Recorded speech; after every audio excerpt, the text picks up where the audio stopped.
Hello, everyone. I'm Luke Ranieri, and I'm here with my friend, colleague, polymath, Chris Davis.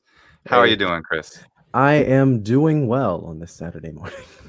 It is Saturday morning. Oh, I guess it's still morning there. Yeah, I'm on Eastern Yes. time.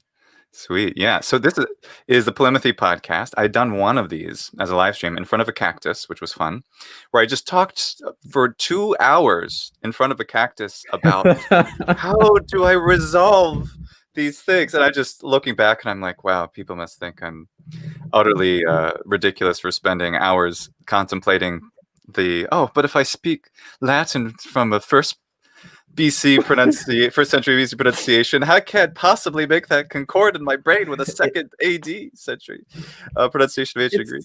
it's it's a kind of Socrates. I mean, you have kind of like the dialogue or something, the soliloquy, something like that. Someone could write it down. Exactly. Exactly. So, what I've run to do with this podcast is, Chris, is to now that I finally figured out how to do live stream with other people, is to get people who are fascinating people to me that I know who study a bunch of different things, which is what polymathy is, to study more than one thing and to have really varied interests and to get into them. Oh, we have some people in the chat. Salve, Logan. Oh, we're not speaking Latin. Hi, Logan. And hi, David. David's pretty cool. David's been recording Latin poems, and he's getting pretty good at it too. He's been working really Cool. hard. So, yeah, it's a big interest that you and I have, of course, is Latin in general, and also, the true sound of an ancient or classical Latin language. So, how did you get into Latin, Chris? Well, the interesting thing is that I'd started out when I read the Percy Jackson series. Actually, there was a Roman series spinoff, and I think that there was a portion of it where I was really fascinated with the dramatic irony. What I mean is, a lot of times I think, and maybe this is just my experience interacting with Western culture, I was really familiar with like the Roman names for different gods and stuff. And so Mm. with Percy Jackson, it follows the Greek demigods. And then with this Hmm. Roman spinoff, you figure out, oh my gosh, there's a Roman camp too. And so you have these two aspects of the same gods almost going to war with each other. And so with me Ooh. following the Greek camp, I was like, wait, I kind of have some familiarity with this Roman camp. So I want to become like one of these characters. Now, granted, this was when I was around in 10th grade or something. And Mm. so I started to use the language a bit more. I remember one time in 10th grade, actually, in one of my English courses, we read this story of mice and men. And I had to write like a rap or something. And so, like, the initial part of it, I wrote this small poem about the death of hope. Right. And I translated that into using Google Translate into Latin. And then I sang that sort of like in an operatic style and then that into the rap. And so therein lies the beginning. And then I started to learn the Wow. grammar. I was, You already knew yeah, Spanish at this point, right? no, I was actually just starting Spanish. I started Oh. Latin and Spanish around the same-ish time. Mm. Spanish And first, but yeah, how long ago was that? around 7 years ago, 6 or 7 years ago. Okay, cool. Nice. Right on. That's fantastic. Yeah, I started later than you. I started when I was 20. I was already in college. Italian I had a little bit from my dad, of course. But I was able to actually get fluent when I went to Italy finally. But I was already 20 years old by that point. So it's fantastic. Right. Yeah. It, So yeah, and as far as yeah, well, let's yeah. So Spanish then. So you started studying about through high school and continuing through college, right? yes, I was actually kind of almost like a whim decision. As much the part that's interesting is that as much as I talk about languages now, when I was growing up, I never necessarily had that much of an interest in them. I would see Really? Spanish around. So like you would see it on signs, so you would have salida and you would have all of these Mm. warnings in Spanish, and it seemed kind of cool, but it also felt like that thing that people do to get the extra mile. So like when I was in elementary school, for example, there was this one girl who could brag because she could say her alphabet in Spanish. And but other than that, it wasn't necessarily something that I was exposed to. And so in 10th grade, I'm with this requirement, oh, you have to take 2 years of a foreign language. And so now I have two Mm. years left of high school. So I have Mm. no other choice. So I go ahead and take Spanish. And I decided to do that because it was, first of all, pretty common. And then also I was like, well, I do have some familiarity with the fact that I do have some of this heritage from the side of my grandmother, with my grandmother on my dad's side being from Puerto Rico. And so I was Oh, like, oh, okay, okay, right. I can actually I have a sort of point of contact. I never necessarily met her because she had died before I was born, but it was still that sense of familiarity. And I remember when I first went to the class, my teacher had said that there are some people who can walk into a country and then like for 2 weeks, and then after that speak like a native speaker. And I was like, I want to be that person. And so I just really started to study the language. That's awesome. And you did that, right? You were just studying abroad. Yes, and that's actually when I really think that I got fluent. I went to Valparaiso, Chile, and I studied there for about 5.5 months. And that was a really, really nice experience just because of really the people that I met. Yeah, what's it like there? Other than seeing, your pictures and hearing you talk about it in our Latin chats, I know basically nothing about Chile. But it's and also talking about Chile and Latin is an interesting experience indeed for all of those who want to know. But it's you walk a lot. There's a lot of hills. There are a lot of hills, and I mean, I believe there's a mountain range on the Andes or some tiny little mountain range, right? Something like that. It's not really that big of a deal, but you'd be surprised how much it comes up. And like I'm still dealing with toe pain from all of the walking. Oh gosh. Oh yeah, I didn't have necessarily the correct shoes for a little bit, but wearing your dance shoes about that my dance shoes were like some brown flats or something that I had around, and so that was what I had before I got actual tennis shoes. But other than that, it's the city that I stayed in. I never necessarily had a frame of reference because I didn't travel a whole lot. It's sort of what you might imagine, like as an urban city. There's a lot of different crevices because of the hills as well. There's lots of different winding paths. There's lots of street art everywhere, different street vendors as well. We call them ambulantes, which is, makes sense with the whole Latin thing. Ambulantes. Ambulantes, yes. Yeah. And so other than that, right.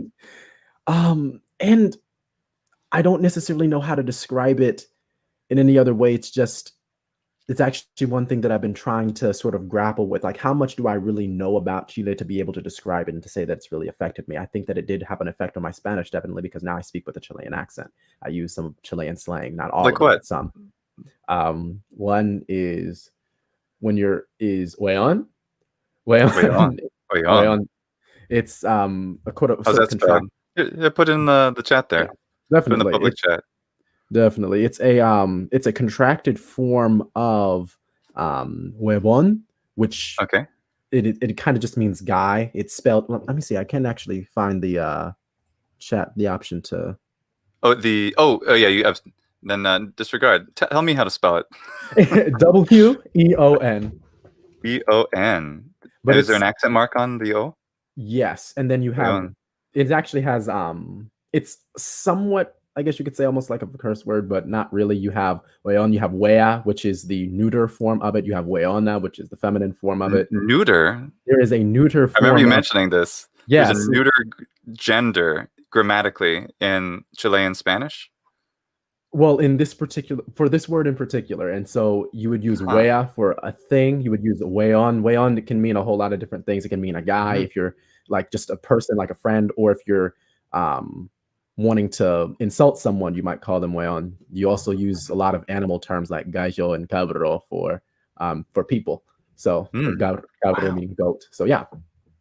That's incredible. Yeah, because for those of you out there who may not know much about non-modern Romance languages, most of them, except for say Romanian, don't have a neuter gender anymore. But Proto-Indo-European, which is this parent language of languages from India to Persian through ancient Hittite, as well as many European languages, the Germanic languages, the Slavic languages, the Romance languages, and Greek.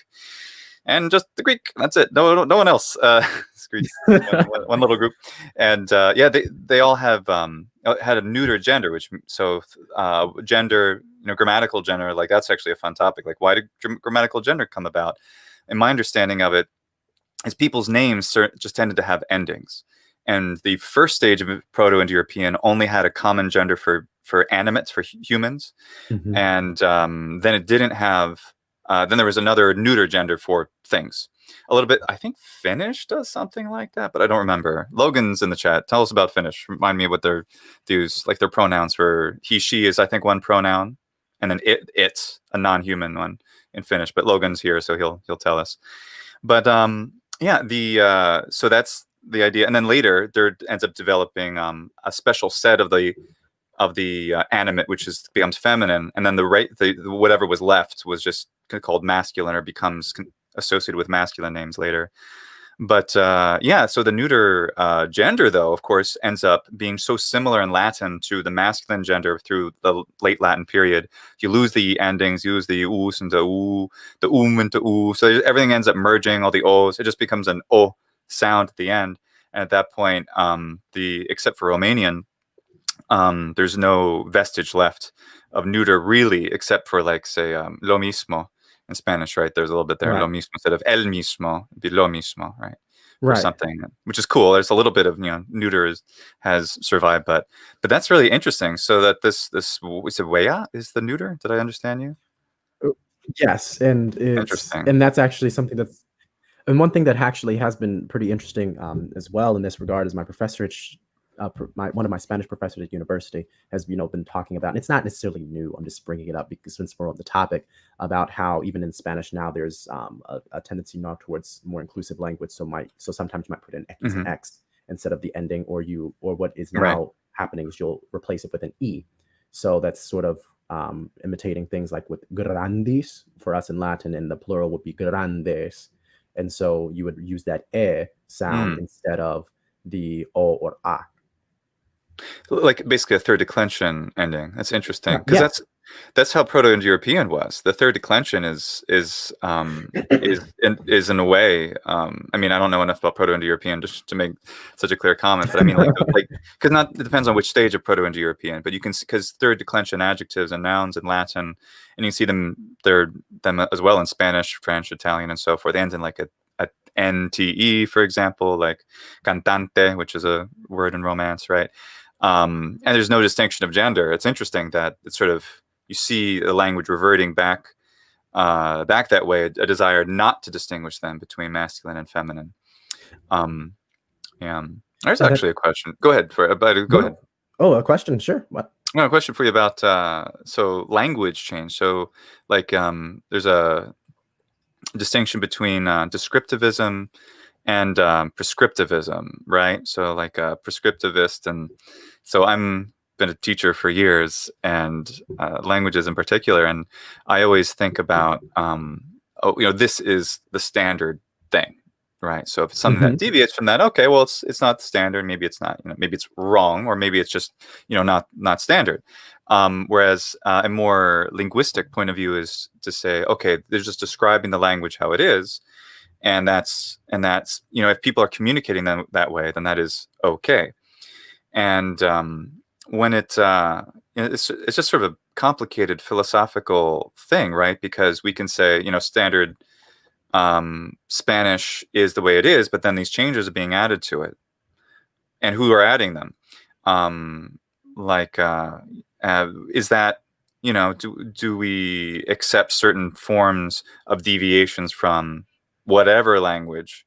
Do we accept them? Do we not? What do you have to say about that? This is funny because one of my professors has actually talked about this as well.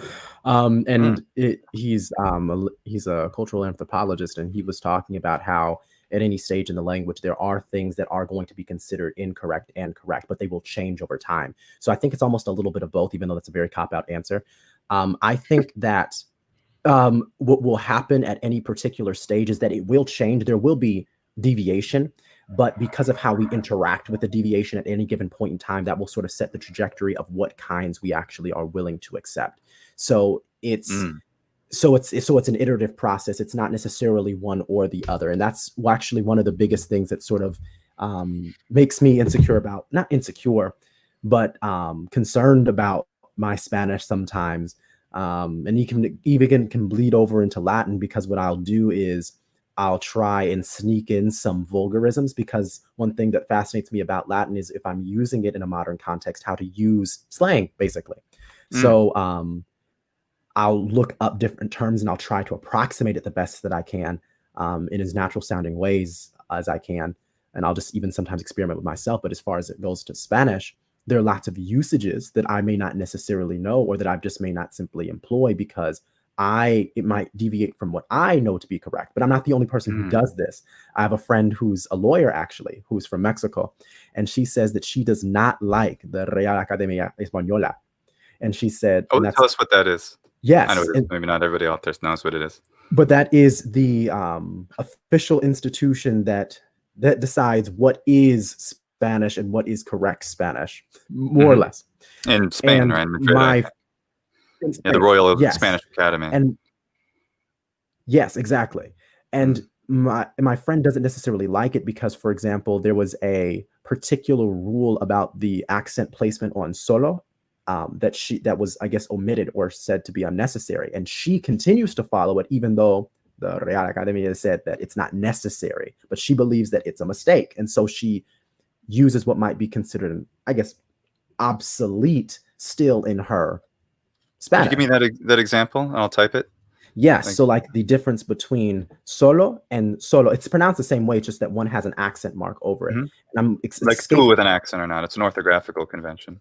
Right. But what would you use, one or the other? It's escaping me. One is meant to mean like alone, and the other one means lonely. So I'm going to actually, I would have to, yes. Interesting. I would actually have to look that up in order to remember what that rule is, because, okay, yeah, so solo with the accent, it means only, solely, or just, and then solo, which means alone. Without the accent, just means alone. Without the accent means alone. Yes. But with the accent, it's lonely. Like, it means like solely, it's an adverb. Oh, solely, yeah, okay. So an adverb versus adjective. Yes. That's cool. Versus adjective, okay. Cool, is this correct? I'm going to put it in the comments. Yes. And so cool.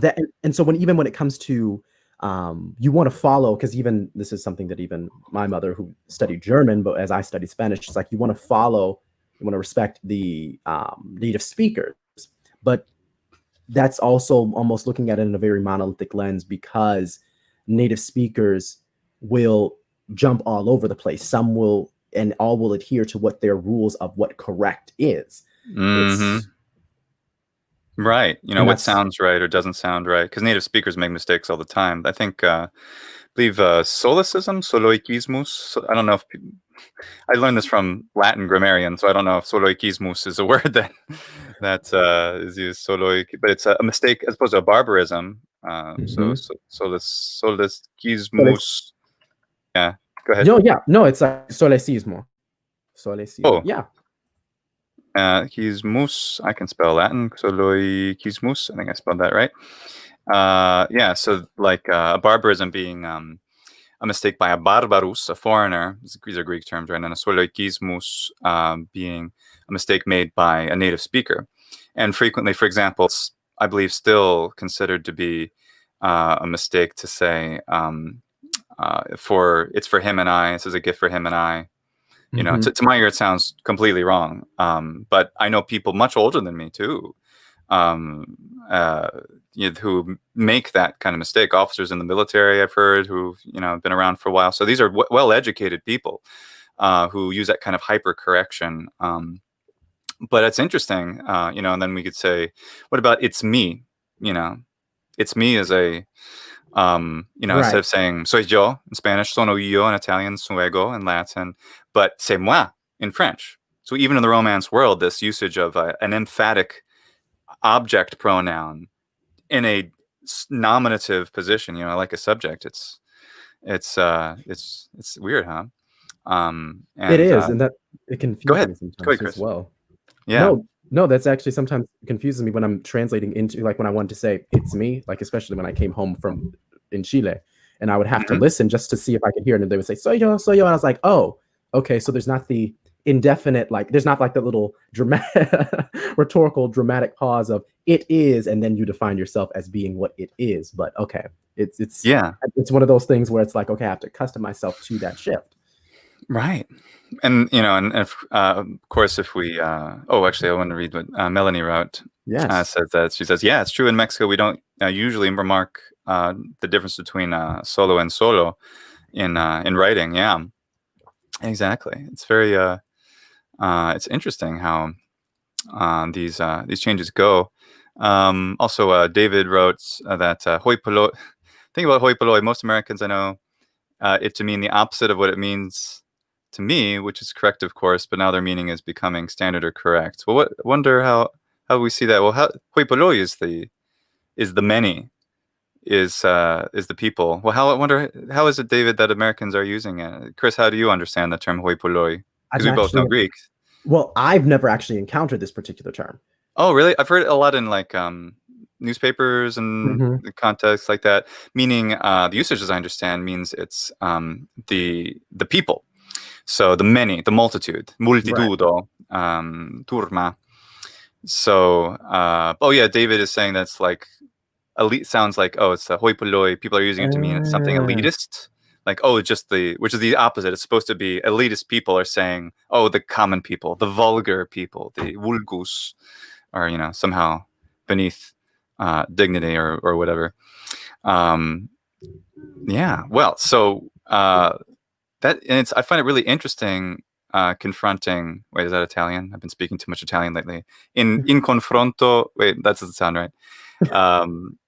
Comparing. There you go. I can English.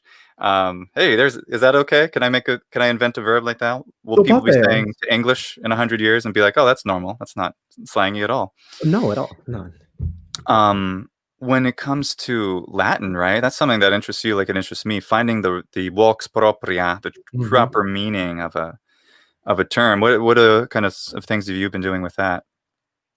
I have been getting on an endless rabbit hole of how to find computing terms. And that is where a lot of these challenges lie, because I look on Wikipedia, the Latin Wikipedia, I'll look on the Neo-Latin lexicon, and then I'll sometimes not like one word or the other. And then sometimes I'll be in the grocery store and I'll be looking up different words, and there's 1,000 for something like donut, or not potato exactly, or lemon, as you've actually covered before. Yes. 30 minutes talking about the word for lemon. I love this channel. Right. And that's actually one thing that I've been sort of doing a little bit of a adventure on, with different programming terms, different hardware terms. When I was in Chile, actually, all of my notes in my Spanish networking class were written in Latin, which made labs extra fun for my partners. I knew you were doing because that. They would be like, I couldn't read your notes. Right. No, that's one thing. There was like one of my partner, and the unfortunate thing is that just because of how some social things worked out in Chile, we only were able to have one lab. But my partner looked at my notes and he was like, "What? Why? why did you do this?" But it's an actually interesting exercise, because it requires me to look up what these terms mean. So even words like bitmap, which is a format. Okay. What's an example of a bitmap? A bitmap image might just be any sort of program. You know, if anybody remembers like Microsoft Paint. I remember a program that you could draw things. Yes. I remember. Okay. So that means in the television show Community, they had a problem with their permanent records. They had to force everybody to repeat a year because all of their school records were recorded on Microsoft Paint, and it crashed. Anyway, sorry, Microsoft Paint. Yep. No, that's fine, because it's what it is.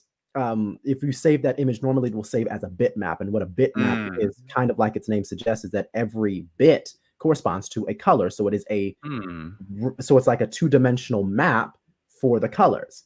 And so then when I'm translating that into Latin, I was like, okay, I can now understand what this means. And so now I have a better grasp of the concept.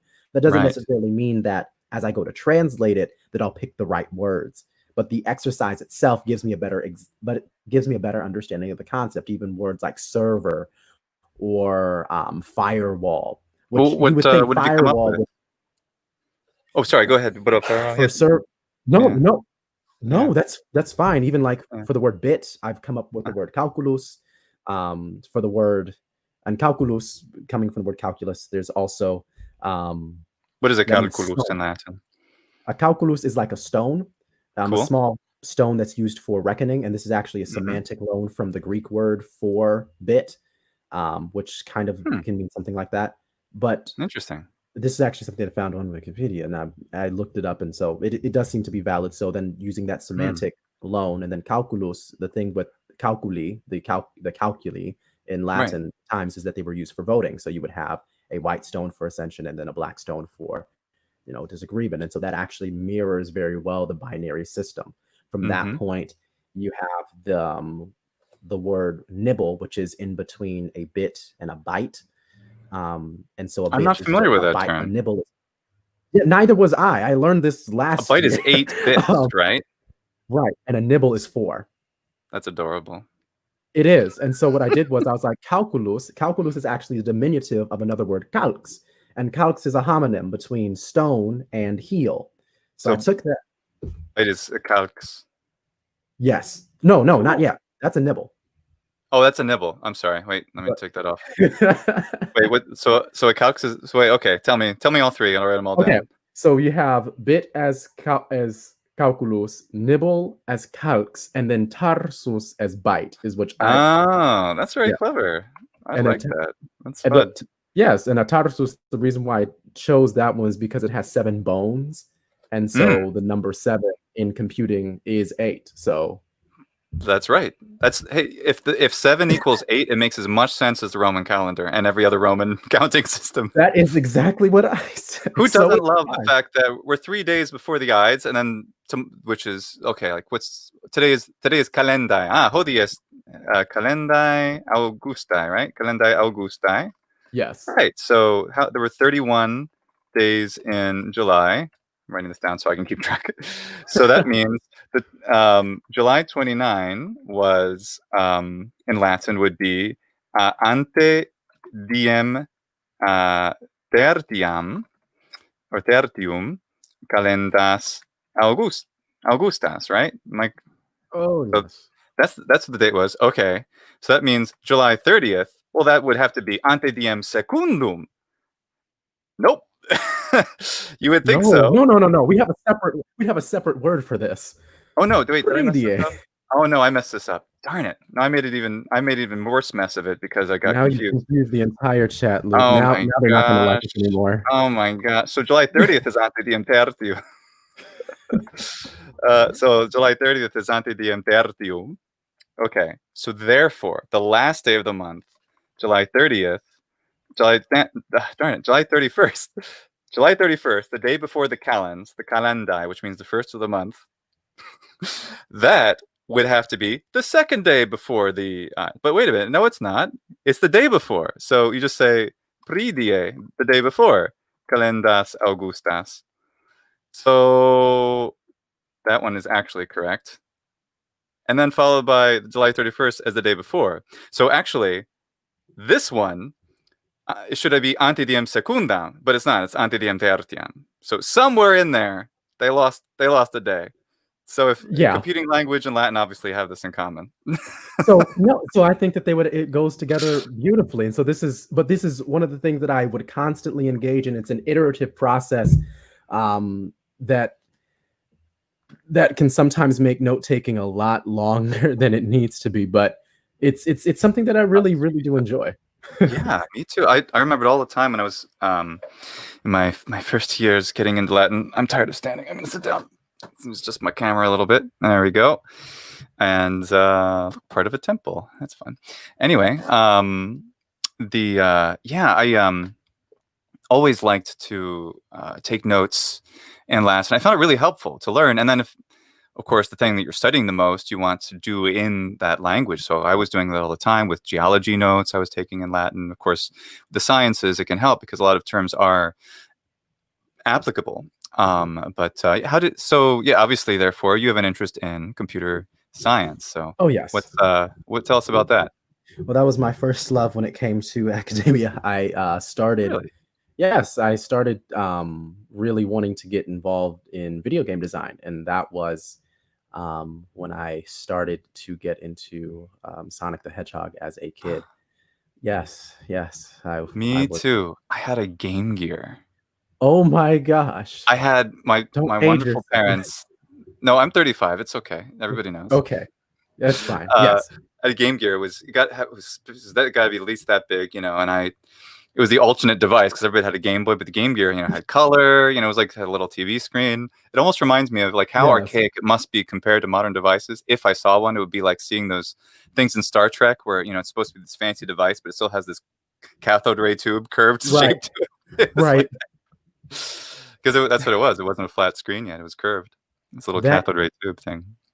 that is beautiful. That's actually, even when it comes to video game design, I do like. I guess this would like the retro look. There's something about it that was appealing when I was growing up.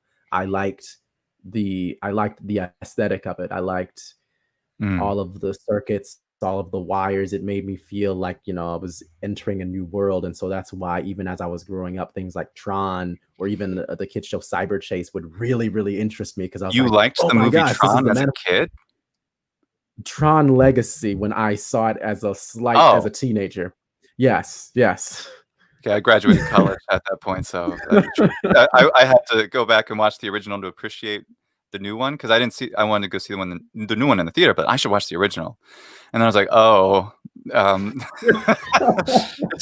it's fascinating for its time. It was way ahead of its time for 70 something, 79, something like that.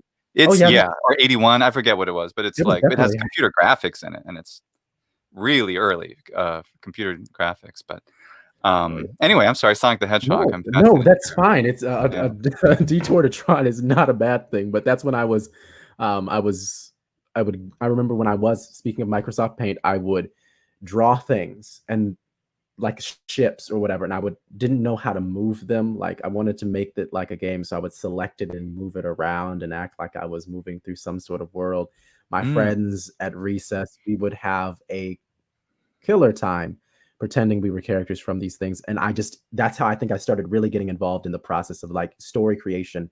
I liked writing. I liked programming. That's when I first started to program. I taught myself primarily was when I was in 5th grade. We started to learn HTML, web page design stuff. And then from that, I started to learn JavaScript and it just took off. And I learned C++ in university, and it wasn't necessarily difficult to transfer to translate the concepts. It was pretty easy. And I really enjoy the field. I'll stay up nights.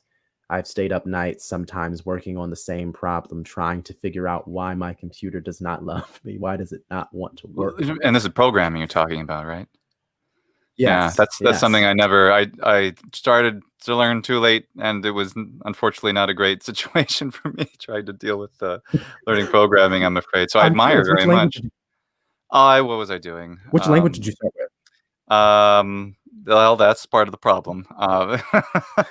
But no, I mean, I really started out learning a bit of, because I have, you know, my very simple websites, including lucranieri.com. Obviously, I know basic, very, very basic HTML stuff that I taught myself, just like looking at the codes of other websites and having, you know, just going far enough so I could make the web page like I wanted to. And then like, that was it.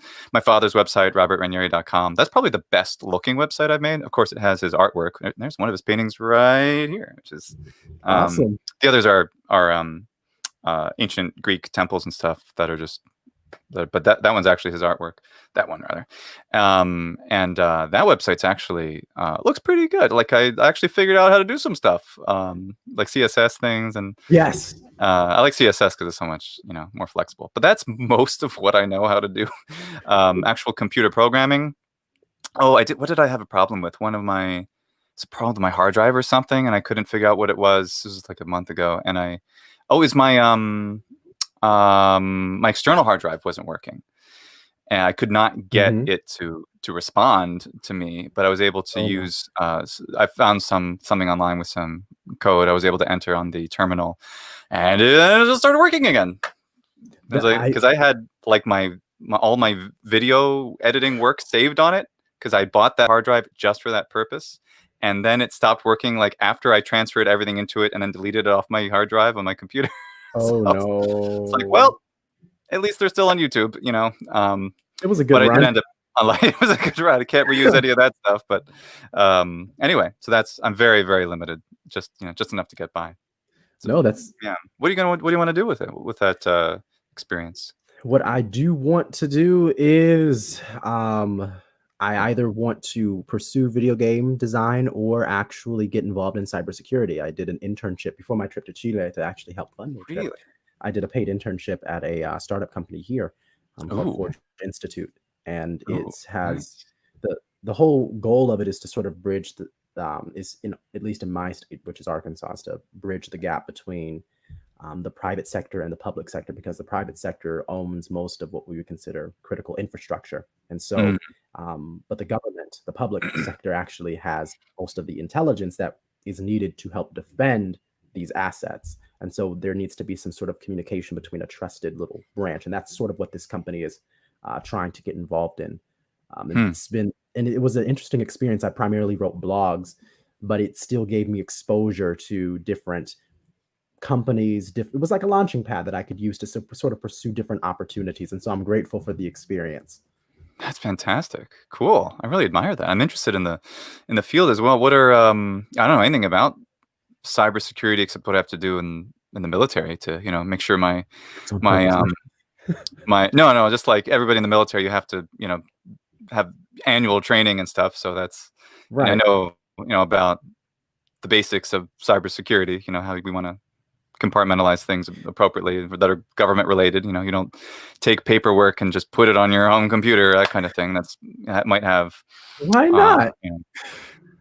Well, because you get hacked. We don't want that. Well, that's what's cybersecurity. The fascinating thing is that cybersecurity works basically on the premise that nobody can actually access your computer without your permission. And that sounds like a really weird concept until then you have to get to this whole point of understanding, well, how do we translate the concept of permission onto a computer? And that's where a lot of the flaws lie. Now, a lot of with viruses, with cybersecurity, what you're doing is you're not trying to keep a company or an entity 100% from being hackable. Every company is hackable. And even when you're talking about things on the level of critical infrastructure, you pretty much want to assume that you already have been hacked. You just might not know it. What you want to do is you want to work within a sort of appropriate threshold of risks. You want to create a cybersecurity plan, a policy plan. And all of that is just basically a list of requirements for what people in the company, in the government institution or whatever need to do in order to meet a certain level of requirements to secure certain parts of the system. It's not a perfect thing at all. And it oftentimes has to be updated because of just different changes in the attack surface, which is just opportunities to attack. Like the human immune system, it's always bombarded by attacks, and some get in and get dealt with. I guess the difference is that a computer system doesn't have its own immune system. You working in cybersecurity are the immune system, and you have to deal with those threats. And that's actually, I think that's what fascinated me about cybersecurity when I first started to do some research in it, because of that analogy with, biology. Then you have all of that Tron stuff, cyber chase stuff. And I was like, oh, this sounds really, really Light really cycles. Light cycles. Exactly. I can just sort of like zoom through the wire, just kind of, oh my gosh.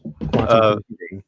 Ethan asks, Chris, do you have a comment on the new quantum computing work that's being done at the moment and how it's going to influence cryptography and security? Well, sort of regurgitating stuff from my professor, the thing with a quantum computer is what it's more than likely going to do is make some of our algorithms obsolete, not necessarily to the point of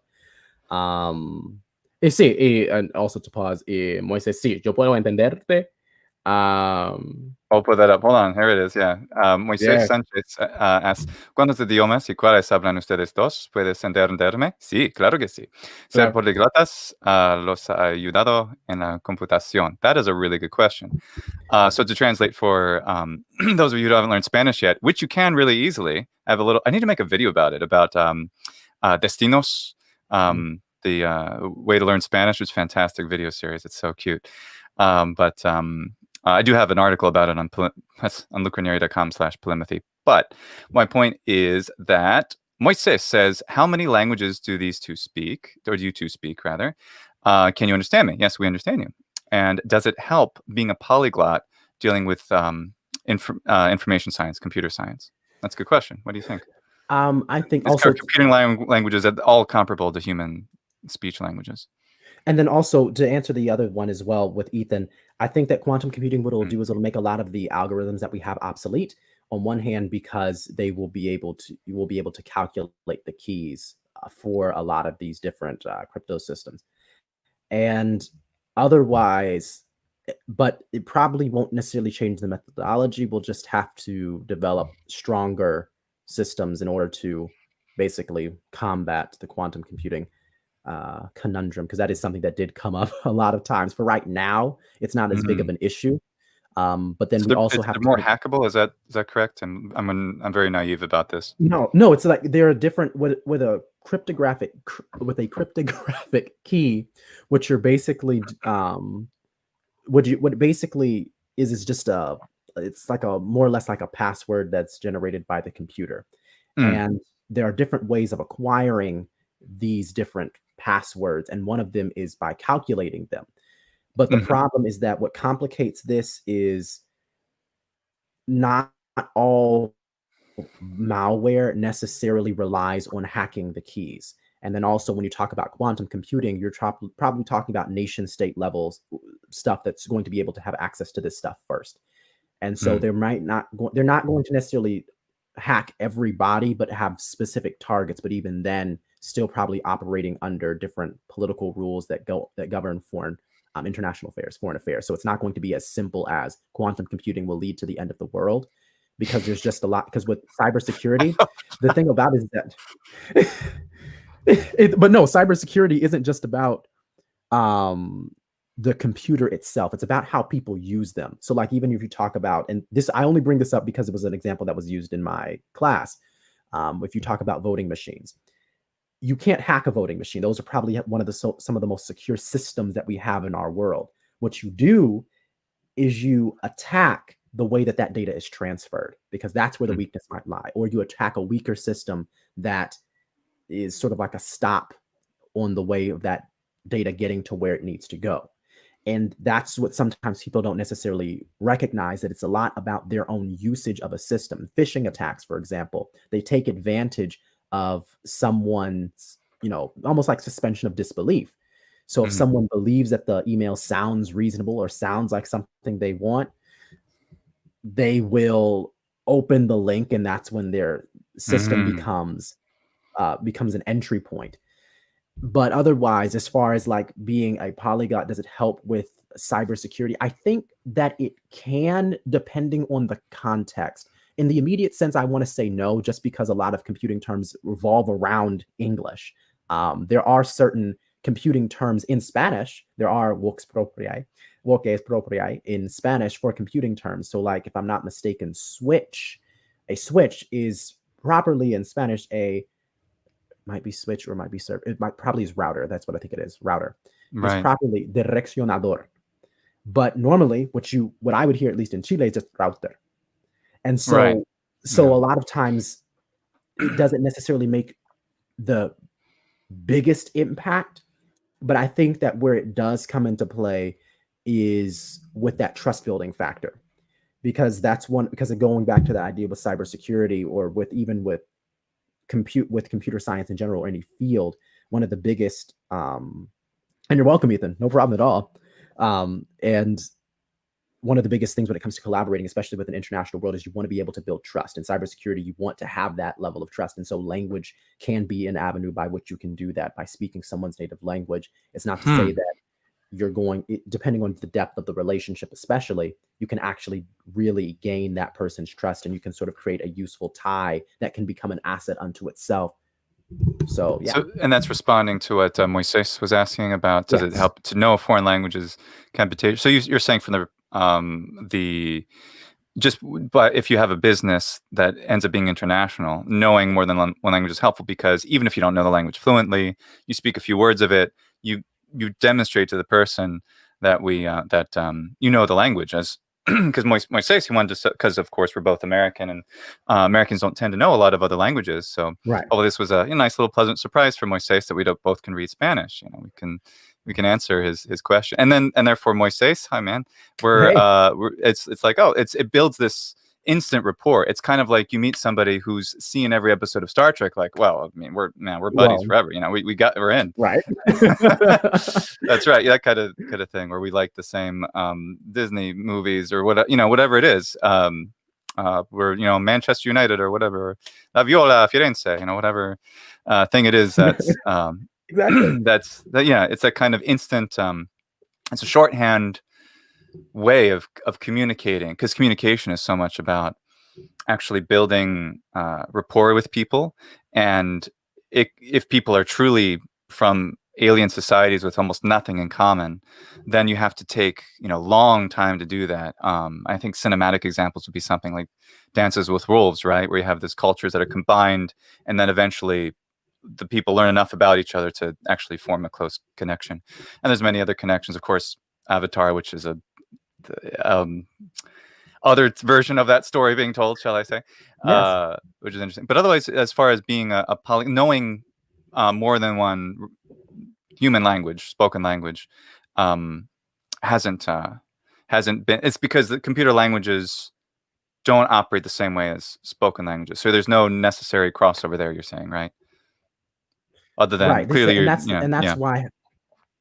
Go ahead. Right, and that's why I had to sort of like, you have to sort of broaden the perspective of what computación actually is, because if we're talking about programming languages, most popular programming languages are going to be based in English. There are programming languages that are based in other languages, but they're not going to be used as much. And so a lot of it is, I think that's actually one of the reasons why when I wanted to go to Chile, one of the ways that I was sort of justifying the trip, or not even trying to pump myself up so much as thinking about the value that I would gain from it.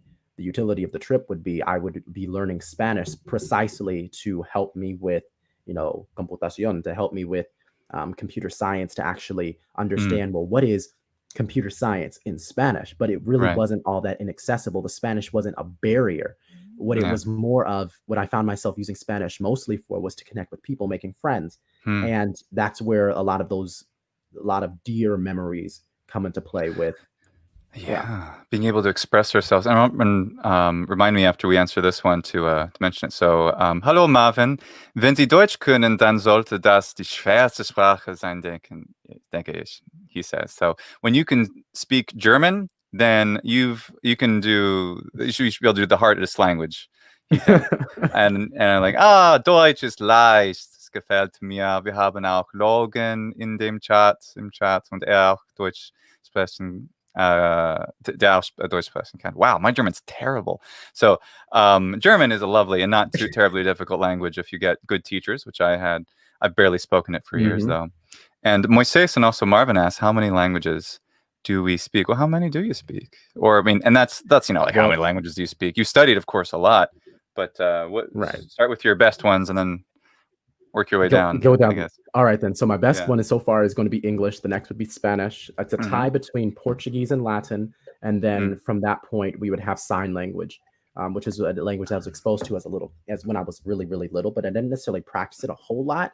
But I can fingerspell. It's not necessarily anything advanced, not like this, but... E você fala português? Eu posso pouco, mas... Muito bem. Mine's terrible. Obrigado. I'm sorry, all of our Portuguese speakers. No, também. No, it's just the nasal vowels from Latin. I like to put on all the nasal vowels I got from Latin, and then just, you know, no, try like my best. It's a fancy Spanish accent. It's really fun to say, but sometimes it's like I can write it and read it a little bit better than I can actually speak it. But I'm trying to get a handle on it. A lot of the memes on these different Brazilian meme pages that I follow on Instagram, they help me with the listening. I love Brazilians, and I find they're really interested in Latin, and I don't know in particularly why that is. There's a very large population of Spanish speakers in the Americas, but maybe it's because there are 200 million of them approximately in Brazil. Somehow that leads to some kind of unified, I don't know, cultural something, such that I have a huge number of, I would say a larger number of Brazilians specifically that follow me now on Scorpio Martianos in this channel, on Polymathy, and on Instagram and other places, which is great. And hi Gabrielle in Brazil. Oi, hola. And It's and I find it really interesting that there's so many people interested in Latin from Brazil, and there's a comparable number from the Americas, but without any statistical thing. Well, actually, I can be a little statistical because like my followers, like U.S. followed by like Italy, and then Brazil's like number 3. Of course, these are big countries. Yeah, like Brazil number 3. I mean, and you would expect, almost every Italian in school and high school, if they go through high school, they end up studying a little bit of Latin. So there's, Latin's my main channel on Scorpio Martiano. So, and yet a huge number in Brazil, and not so many that I can easily define from the other South American countries. So I don't know why that is. That's really interesting to observe. Like sometimes I'll play this game where I will try and list cognates to my friends who either speak Portuguese or who speak Spanish. It doesn't necessarily always work. It's not, and I've mentioned it so many times. But for me, but I've mentioned it so many times that that's part of my reputation now at the university, even in the physics department. It was, but it doesn't necessarily, for me, and that's probably just because of my limited interaction with people who are from Latin America, who are from Brazil. I haven't actually been able to, I haven't necessarily seen that all the time. It might invoke a little bit of some mild interest, but then I don't know. Maybe it's not a pan-cultural thing for Brazilians, but there's just kind of a critical mass. Like Italians, there's only 60 million of them, and there's even fewer in Spain. And yet I have also a pretty big following of Spanish native Spaniards. But I don't know. Maybe it's a critical mass thing, or I don't know. I don't know why. Because there's also plenty of great people from Portugal too. I know who like Scorpio Martianus. But anyway, a Milky Armpit asked too, which language do you find was the hardest to learn, and why? That's a really good question. What do you think, Chris? The hardest to learn for me, it was probably Latin, only because of the grammar. It was a little bit overwhelming at first because I didn't necessarily have. Well, I started with National Archives. It was a website that really talks about medieval Latin at first, but it gives a good overview of some different cases. And so you've done some intense study of medieval Latin, huh?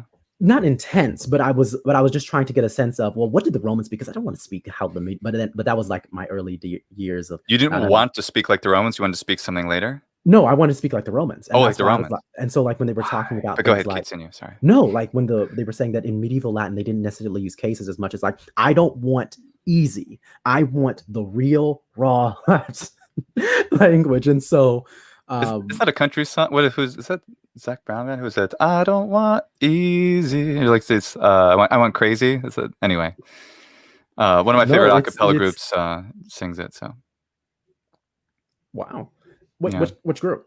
Home Free. They won Sing Off season 4. Home Free. I don't remember who the original singer is though for that. I think it's a country song, but they're a country a cappella group, so I love them. Actually, not because they're country. Actually, I didn't like country music until I fell in love with that a cappella group. And then like, I see now I see why it's amazing. This is pretty cool. And I hope I didn't lose like 800 followers. Yeah, and it was actually more like 1,000. But no, it's fine. I sometimes have like country music. There's a Rascal Flatts album that I used to listen to when I was younger. But I think that was because of the grammar, because one thing that would confuse me is I could understand the concept of the grammar. What I would get lost in early on was how to write it, because you would have different declensions, but then you would also have different adjective endings. So you would have words like firmos, for example, and us. I mean, okay, that kind of changes in the same way that the noun it's attached to changes. But then what confused me was then you have words like tristis, which is sad. And then the ending doesn't necessarily look like the noun. So you might have rosa tristis. And I'm like, okay. Right, exactly. But you still have noun adjective agreements, but they're different declensions, and that's not immediately visible, like say Finnish, where it doesn't have gender, but it has all the endings are much more similar, as I recall, from what little I know. Logan, probably give us some examples. Yes, and that's exactly what and that's exactly what happened. It was a little bit confusing, and when I started to really get involved in the language, it started to make a lot more sense, and that's how. And now it's not difficult as much. The part that's difficult-ish now is really just vowel quantity. But I've been sort of reading to myself a little bit. Oh, so I've been trying to pay attention to that. Streets ahead of like the hoi polloi, as David was saying earlier.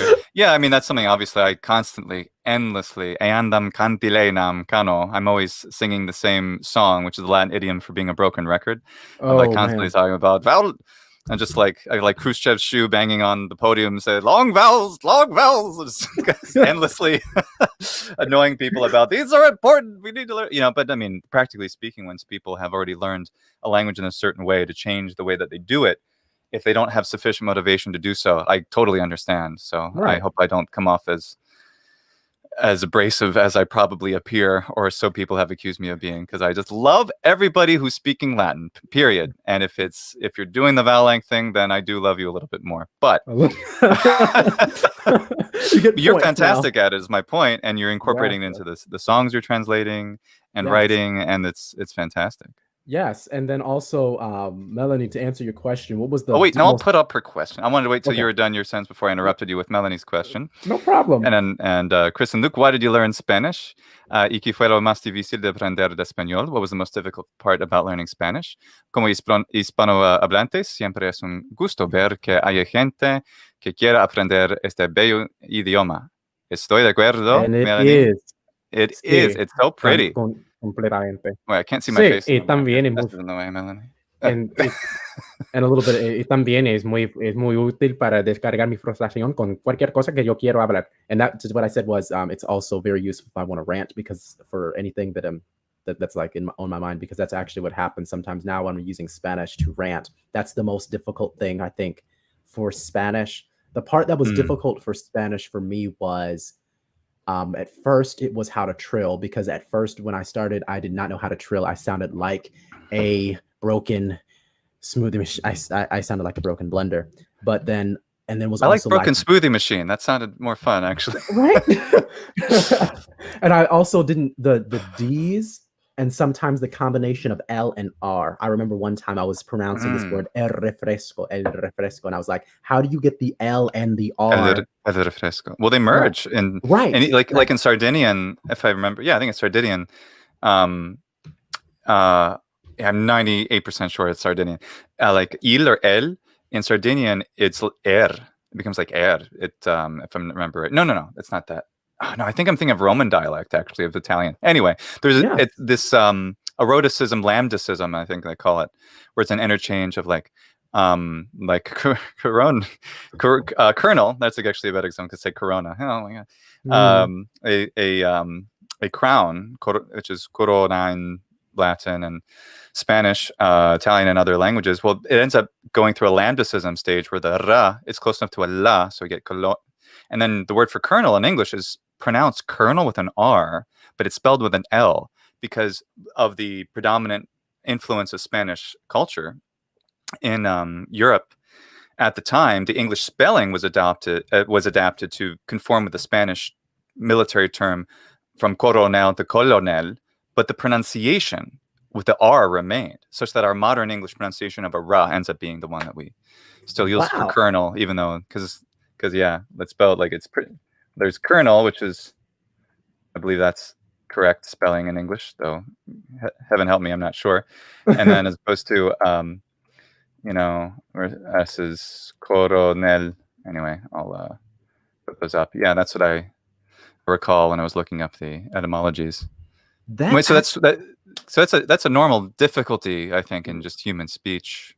And there's also even when I was starting to practice things like the de, because I noticed that or the te specifically, because I noticed even early on that it started like a T. But the part that's most difficult for me now when it comes to learning Spanish is just more of how to actually express myself with sort of color. I've gotten a bit better at it now because I also adopt a lot of that's what was difficult for me. It was the inflection pattern in Spanish, because I remember when I would first talk before my trip, I had a friend who would be like, speak with somewhat of an Italian accent. And I didn't know what she meant. And then when I went You had Chile, an Italian accent in Spanish? No, she was asking me to kind of imitate that sound. when I spoke Spanish. And I think the Kind reason of why is when I musical went to Chile, talking. exactly, and that's what happens in Chilean Spanish and probably in just Spanish in general. And I didn't know this. The inflection pattern in Spanish, it exists. It's just that I was using an English inflection pattern, not necessarily with stress or an accent, but just how I was modulating my pitch in terms of Spanish. And so that was like the next stage in actually having to understand that. I remember one time when we were at a group and I was a Latin group and I was speaking Latin, but I was using sort of the pitch shift that I had used in Chile. And that's exactly what I was learning, what I was experimenting with. Yeah, and I find I have the same difficulty as I'm comfortable speaking Latin and Italian. I mean, one of the biggest parts of my accent is, in fact, you could hear it in the live stream I got to do yesterday with the wonderful Irene Regini, Satora Lang's Latin podcast, Latin YouTube channel, wonderful, everything she does, where she's actually Italian, and she speaks almost in every way exactly how I want to speak. That because she's Italian, she has this placement which is not subject to the certain characteristics of normal English phonology, which is rather there's a certain placement, to use a singing term, inside the mouth, which if we don't put these sounds inside the mouth, then we sound Italian.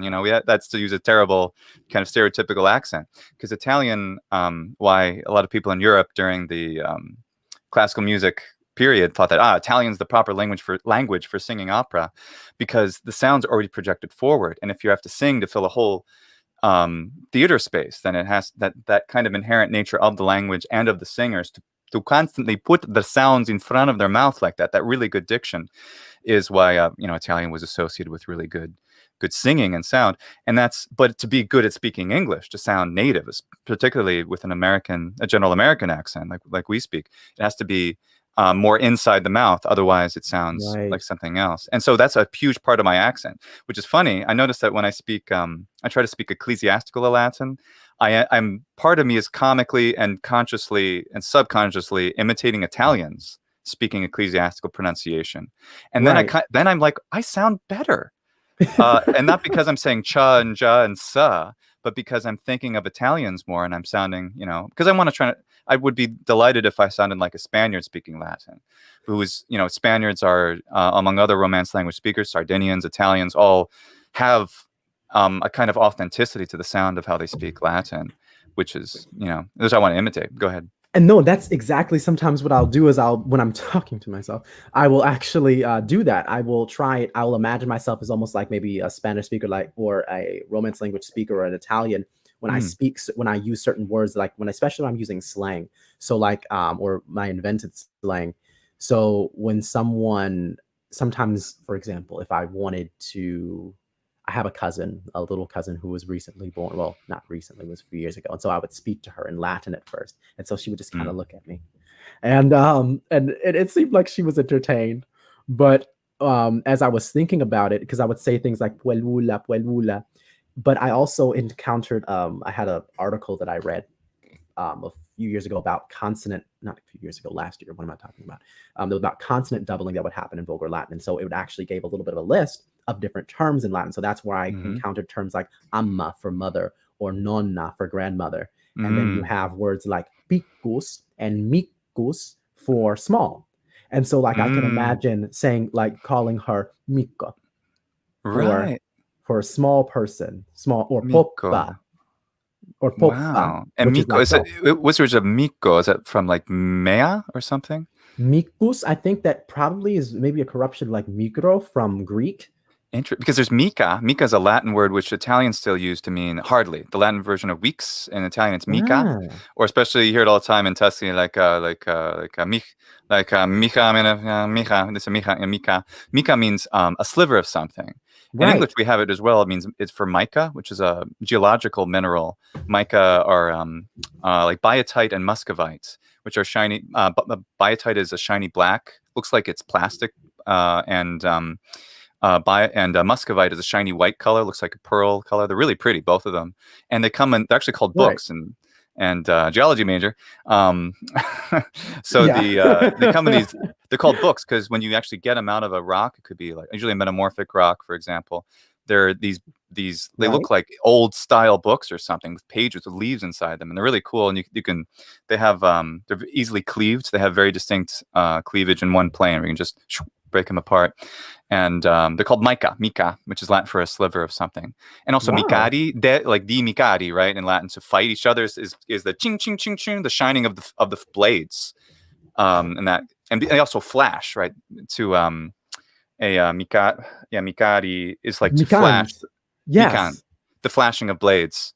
Yeah. Yes, because I remember that because when with our friend Stefano, when he had with the singing, that's actually one of the lines. Ciao, Mican- Stefano, se stai ascoltando. It's our Italian friend and colleague, Stefano Vittori, translator of several songs in Latin, including one we're working on now, Chris and I, with him, performing translation for Nightmare Before Christmas that we're working on. So saluto to him. Sorry, you were saying. No, and I actually have the thing here. You have things like chiarare to chat, clarare. You have ipare to sob, and then cacare to stammer. This is different, right? And you have buca, which means cheeks, and then bicus. Yeah. It's really, really interesting. And yes, here it is, miccus Is it from mica? I'm not. It's a variation. It said it's a variation of picus under the influence of mica and the Greek. Okay. Well, that's really cool. Speaking of Greek, Lepex Ogrotegos says Apollos hieris dismus apud tina lada. Well, hiere kiesu. I'm sorry, I'm speaking half ancient Greek. Hiere, hi, and just thank you very much for your comment. And going back a little bit, Isan's. Oh, that's Isansik? Is that a Spanish name? Because Ramon is Spanish. Isansik. It looks almost like a Slavic name, but let us know, Senor Ramon. Want to pronounce your name right. But I'm curious of the order in which you learned Romance languages. Did you first learn Latin? So what I first learned Italian well in Florence, Italy. Then I got a hold of Famiglia Romana, wonderful book. I'm sure you've heard of it. If not, then post a comment and someone will please post in the comment the link to my playlist, and you can actually go get the book. It's fantastic. And so I learned Italian, so I had conversational Romance language. And I was also studied a bit of French in college a bit before that, so I had some French background. So learned Latin to fluency.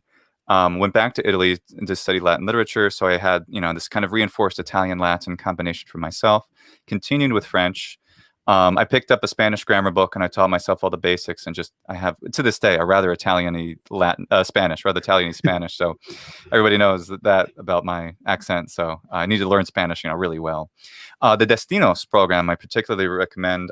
I do have a link. So Destinos for Spanish. It's fantastic. It's free, made in 1991, and they have the shoulder pads to prove it. It is really, really good. And I do recommend it. And I put that up here. In fact, I have a little article I wrote about it on, lucranieri.com. Go to my web of poorly designed websites. No. They're not that bad.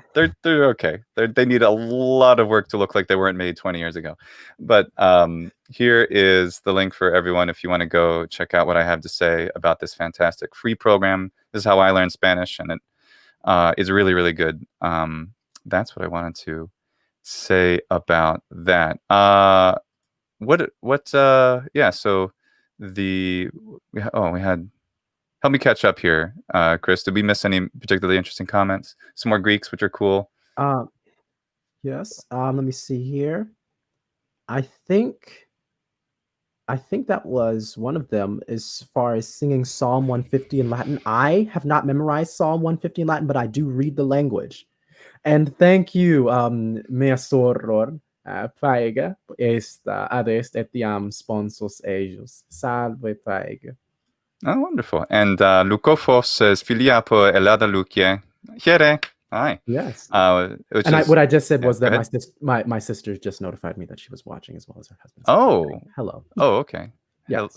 Hello, all wonderful and most welcome family members who are here. Yes. And sisters. it's Isanchich. Am I Sanchich Ramon? I don't. You wrote it here phonetically, but I'm still not sure if I'm doing it right. Isanchich. That would make sense for a Western Slavic language, perhaps. I know that's pretty general. There's like 8 languages that fit into that connection. But anyway, I'm sorry if I'm not saying it right. Isanchich. But anyway, Alphonse says, Yes. oh, that's wait. interesting. Wait. Wow. Mia. Yeah, because in Latin it's meire or mingere. And Megan, yeah, it's Proto-Indo-European. It's a very old origin. Cool. All right. Well, so how did you go ahead, Chris? Sorry. No, go ahead. The question. How did you get into dance? Because in addition to being because we got you as Latin speaker, language aficionado, computer science maestro, and so the stuff that shows that you're not, in fact, just a fantastic nerd. Right. You also dance extremely well. How did that come about? Why did you get interested in dance? I remember when I was growing up, I would see, because the style of dance that I do it's hip hop. It's a combination of like animation.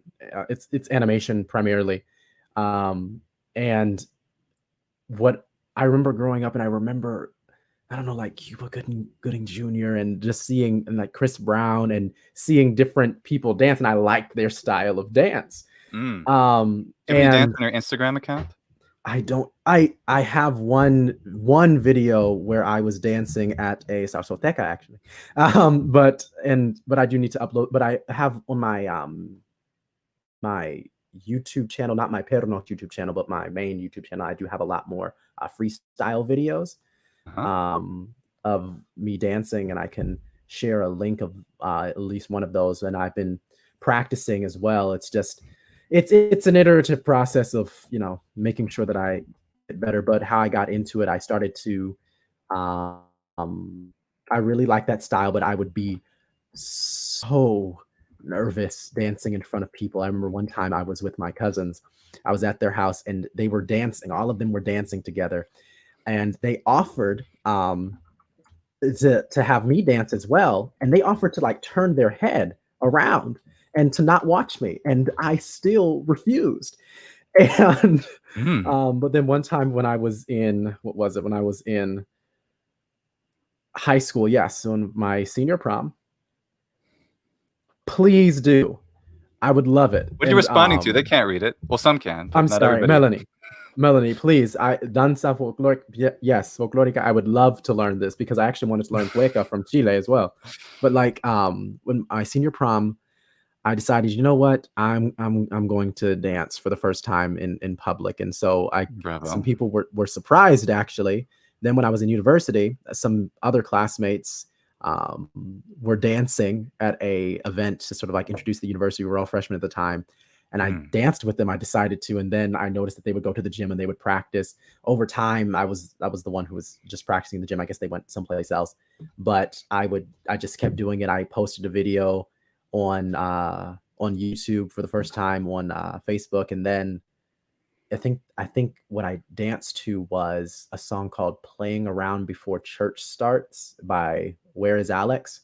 That is the entire name, no spaces, no capital letters, and it was great. Well, I like, not that it was great, I liked the process of dancing. I like it. It was really expressive. And then I started to get a little bit more into bachata and salsa. I still am not very that good in salsa. I'm a little bit more comfortable in bachata. And at first I didn't necessarily like the music style, but especially after going to Chile and exposing myself to more music, I was like, you know what, I really, really like this. And so that's how it sort of evolved. And even when I was in Chile, I met some breakdancers who were there. And so I was kind of involved in that just a little bit. They actually had a workshop a few days ago, and I didn't actually sign up for it. And they were talking about how to combine the Mapuche concept of energy with dance. And Mapuche is like the Native American tribe that was in Chile, the area that we would call Chile right now. And Mhm. so it's really, really interesting. I didn't actually see it, but I really enjoyed it. What was interesting is that when I was in one course that I was in, it was on Eastern history, East Asian history. Mhm. And we read a book describing Bushido. And we had to do a little project. The Japanese, Yes. Bushido. Yes. And so we were, Which is the tell us what Bushido is. Bushido, it's basically like a sort of samurai lifestyle. I don't necessarily remember all of the Right. details Way of of the it, but warrior kind of thing. yes, exactly. Yeah.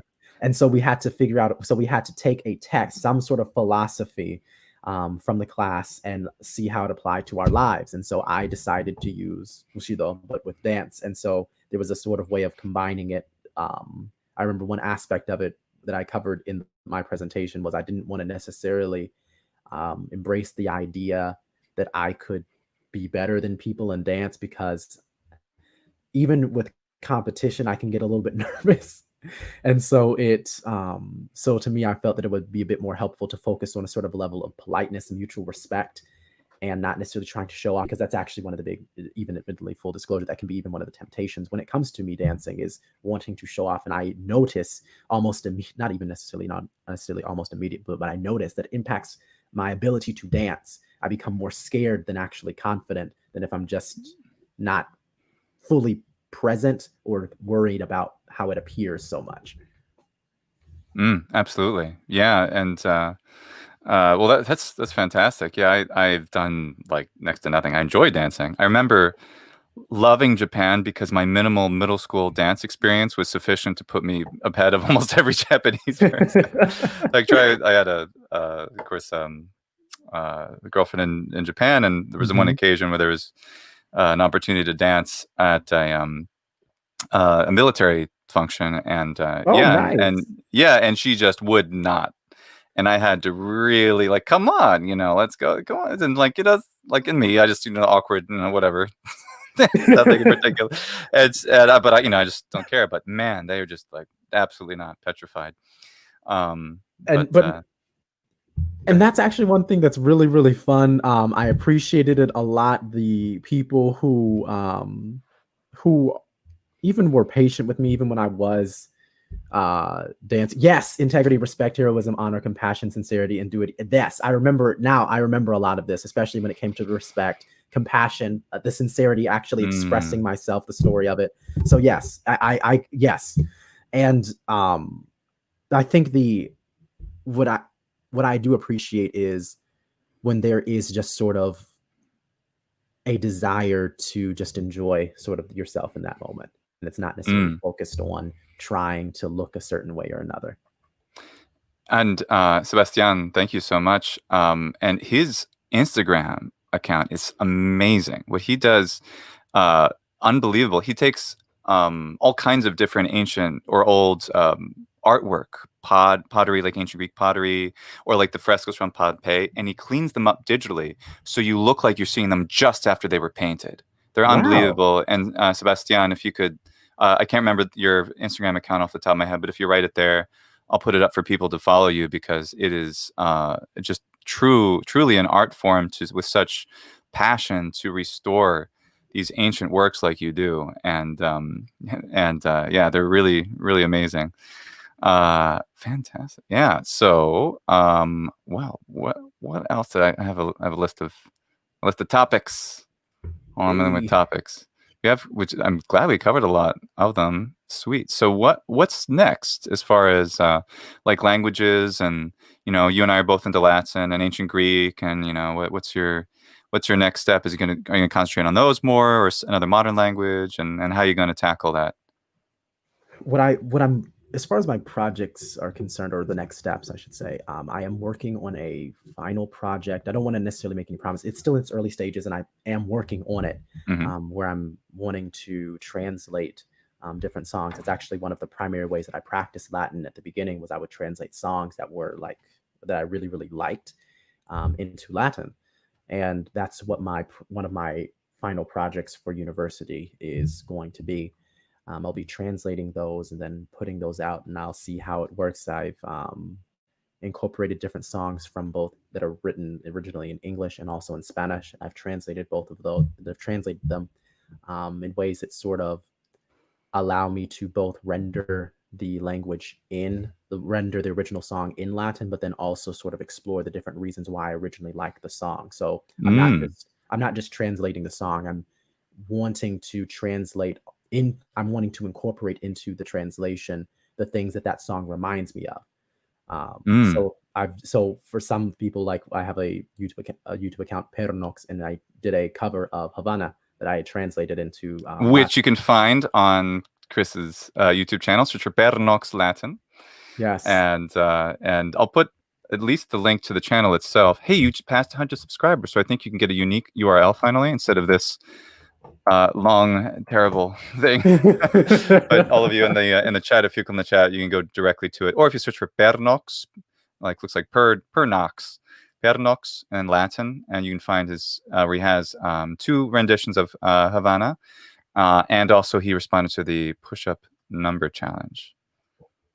Yes, and what I'm going to do is I'm actually going to be redoing that translation, and I'll be talking actually about for example, sort of exploring my relationship with Chile, with Valparaíso, and sort of trying to get a window into what my thoughts are, how connected do I feel to Chile as a result of my study abroad trip, because it's actually been something that's been on my mind for a little bit. So yes. Yeah, well, Sebastian liked that translation too. Thank you. Yeah. Melanie asked, the next language to learn, or get better at. For me, I've been, there's only 7 or 8 that I have currently. I'm working. Which I say not because that's not bragging. What that demonstrates is my lack of focus. And so I'm interested in all of them. But I mean, the way you get, and it's, to be a polymath, and anybody could be a polymath, or at least to aspire to be polymathic. We certainly fall into that category, as do a lot of our listeners. We like a lot of different things.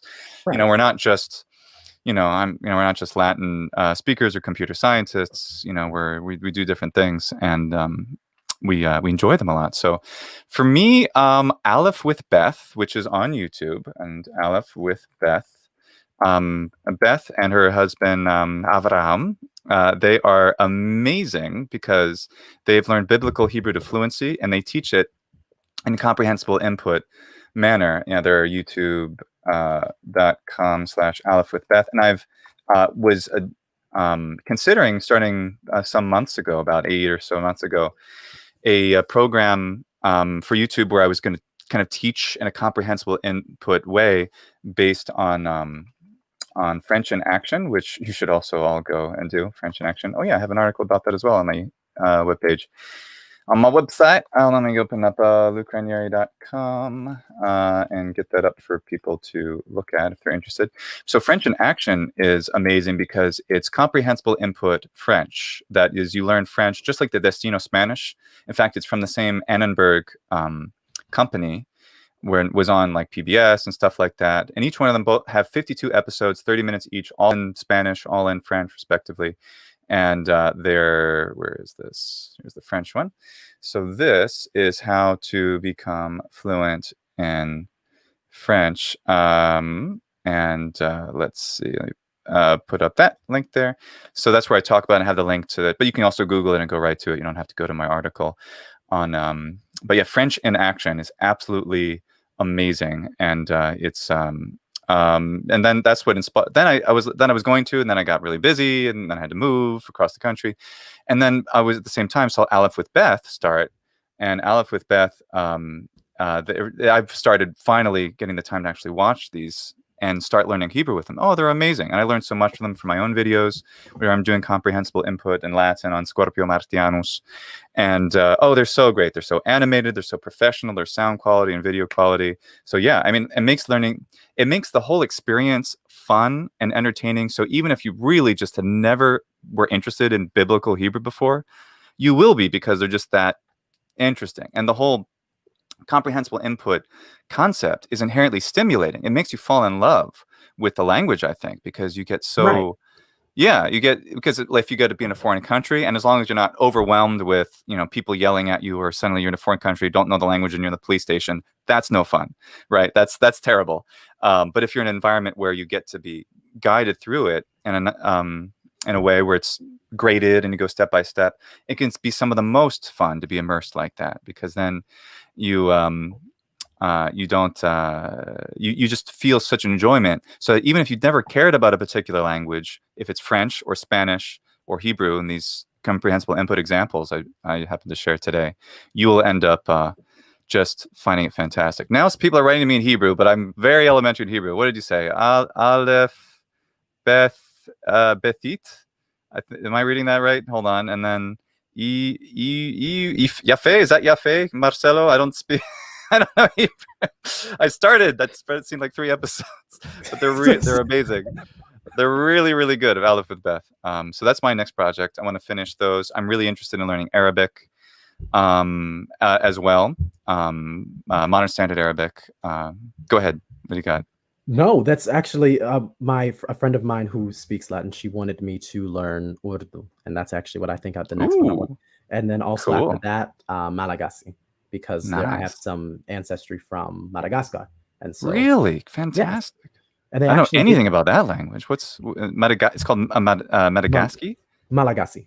Malagasy. Sorry, in the language of Madagascar, you said? Yes. I don't know anything about it. Tell us. It is sort of Asiatic, because when the island was first populated, at least from what I've researched, it was populated by some people from Indonesia and also from the mainland of Africa at almost around the same time. And so there's a lot of mixing that can come on that comes in the island as far as like Asiatic features goes. And the language itself, if I'm not mistaken, if I'm saying this correctly, is Austronesian. So it's more right. So is it connected with Dravidian at all? Which is a language in southern India, language group, I mean. I'm not entirely certain. I would actually have to look that up. Go ahead. Sorry, go ahead. But it's sort of like Asiatic sounding in the sense that there's a lot of open vowels. It only has 4 of them. And you also, it uses a lot of prefixes instead. It uses a lot of prefixes instead of, in order to modify nouns, and the tense system is is simplified in the sense you only have past, present, and future, and you don't necessarily conjugate in the same way. So you would attach pronouns to the word itself. And so it's really, really interesting. I haven't learned a whole lot of it. There's not a lot of documentation on it, but I see videos of people speaking it every now and then. I'm like, this would actually be pretty cool to learn too. This would be really absolutely cool. But then also a lot of the people there speak French. So I'm like, okay, so that's another one. So we're just going to learn every dialect of Latin. Everyone. Go for it. I want to learn every Italian dialect, or language as they're called. And Marcelo tells us that Yofi, which is what's on screen now, Yofi means nice. So cool. Awesome. There we go. Bye-bye. And yeah, bye-bye.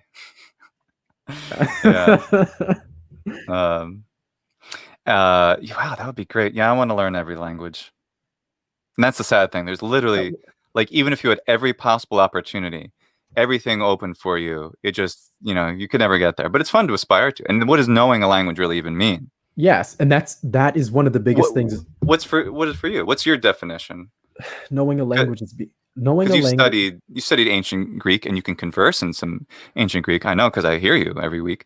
Oh no, not every week. I don't know how to. I have no idea how to. I only listen sometimes. I don't necessarily speak. You utter sentences in ancient Greek, but my point is that for you, and this is sort of my thing, like, that I want to ask about, because this is almost personal estimation and philosophy in a way, personal, how you see yourself.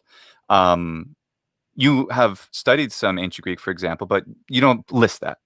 Right. Other people might. Why would you, like, what's your level? Some people might say, like, they might speak Latin like you and I can speak Latin, but they would say, like, oh, I'm not really at a level yet where I'm comfortable.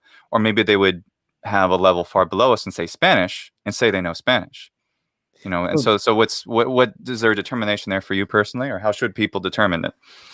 For me, I determine it as, do I feel comfortable expressing myself to other speakers?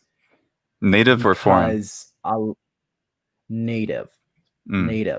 And the reason why I say that is because for me, it goes back to the whole idea of knowing a language is it kind of reminds me of was knowing a language isn't necessarily something that can be achieved. But I remember when I was in Chile, I was a part of this. One of the courses that I was taking was the mysteries and traditions of the Rapa Nui culture. Rapa Nui is the island, Easter Island is what we would know it as.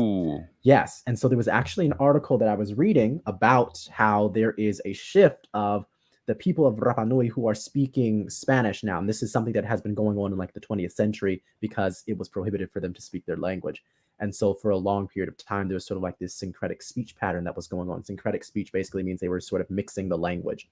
And then now the newer generation of kids are primarily Spanish speakers, but they use what is called like Rapa Nui Spanish, in that they will, interject different words. And so there was a particular point where the author of this article was saying that we conventionally think of language as being a homogeneous entity, like knowledge of a language as being homogeneous, when in fact it's not. Language itself is not monolithic. And we as English speakers do not necessarily know every variety of English, not even necessarily in our own context as a country, because they're like, even as with you being in the military, the way that you use English is going to vary from the way that I use it as a civilian. The social Absolutely. Right, the social circles that we navigate are going to be different. And so but I still consider myself fluent because I can express myself comfortably with native speakers of the language.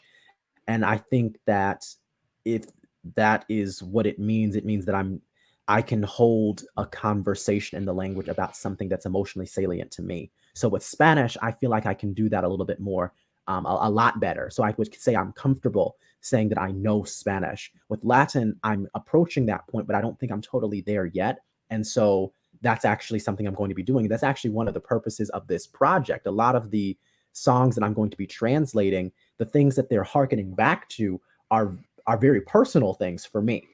And so it's also an experiment. And how do I talk about things that are near and dear to my heart? Not necessarily all of them are the most revealing things in the world, but some of them in a certain sense are. One of them touches on the reason why I sort of muse about the connection between Spanish and Latin. Others talk about, for example, my connection to Chile, or even just a variety of things. And so what I want to do is practice actually expressing myself in the language. With Portuguese, I feel a little bit more comfortable writing things, but even then, I can express myself with a certain degree of fluency only because I know Spanish a lot. Right. But I don't necessarily. It's a lot of skill transfer.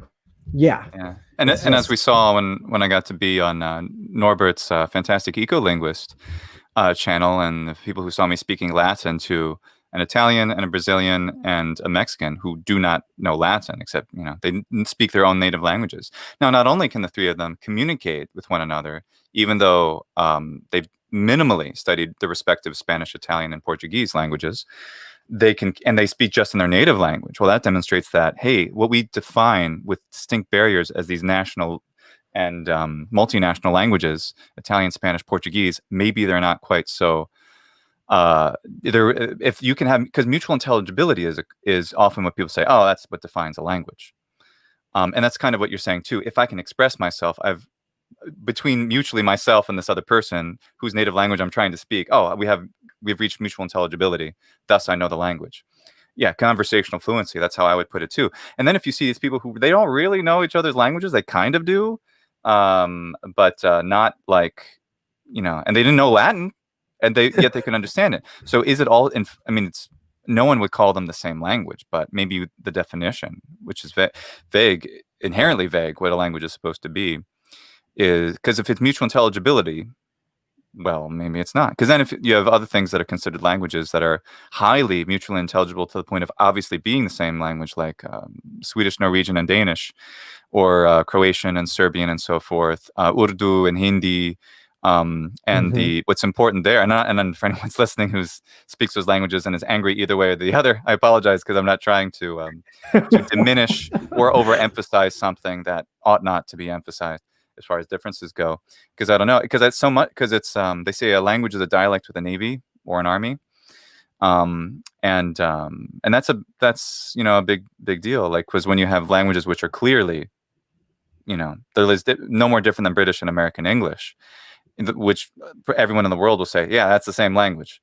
Or at least most people, depending on, we have strong dialects depending on where you go, but for the most part, they're, and you have the same level of intelligibility between countries which are right next to each other, and they call them different languages. And I just find that really interesting. And I think Webster, when he was his American English dictionary, they were going for like leaning towards creating a new American language, kind of like when the French and their whole Enlightenment period, they were coming up with new systems of measure, like the metric system, but a new time system, metric time, metric calendars, and all sorts of crazy nonsense.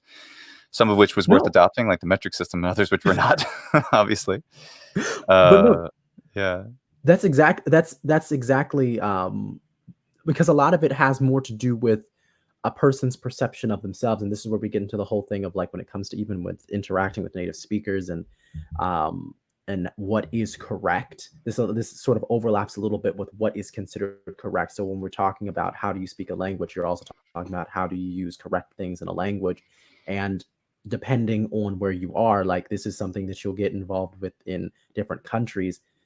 In Latin America, you might use a word that means something completely different in a different culture. So you have the word cachar or cachai, which means to understand. It actually comes from the word to catch in English. Captare. Wait, it comes from English? Not from Latin? Yes. Captare?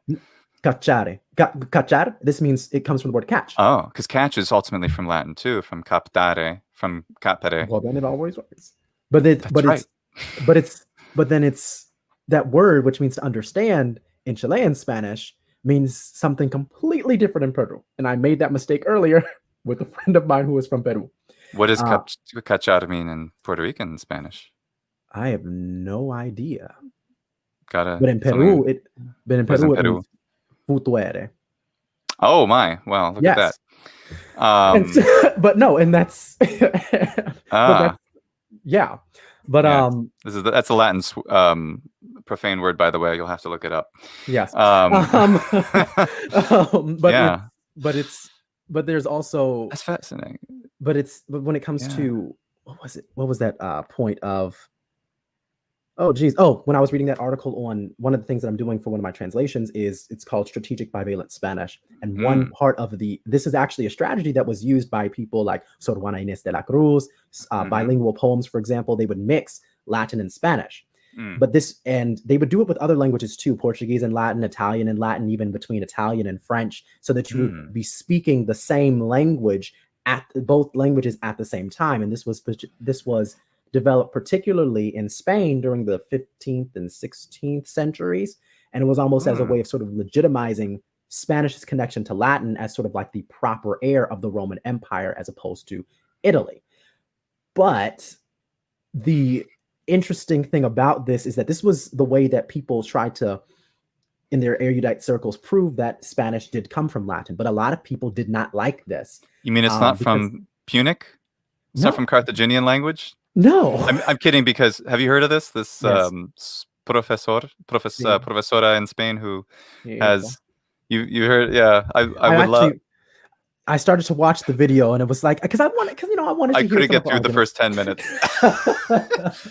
The video is, for those out of you can find, this is clearly an intelligent person, but the theories that she's professing are not viable. The idea is that the language of Spanish, is in fact not fundamentally from Latin, but is fundamentally from Carthaginian, that is Phoenician or Punic language of the which is a Semitic language. It's not even part of the Proto-Indo-European family or the Indo-European family of languages, and yet it's somehow fundamental. But I mean, you can just take any sentence from Spanish and then see the Latin version of it, and Latin of different periods and other Romance languages, and you have these lines of grammatical conjugations.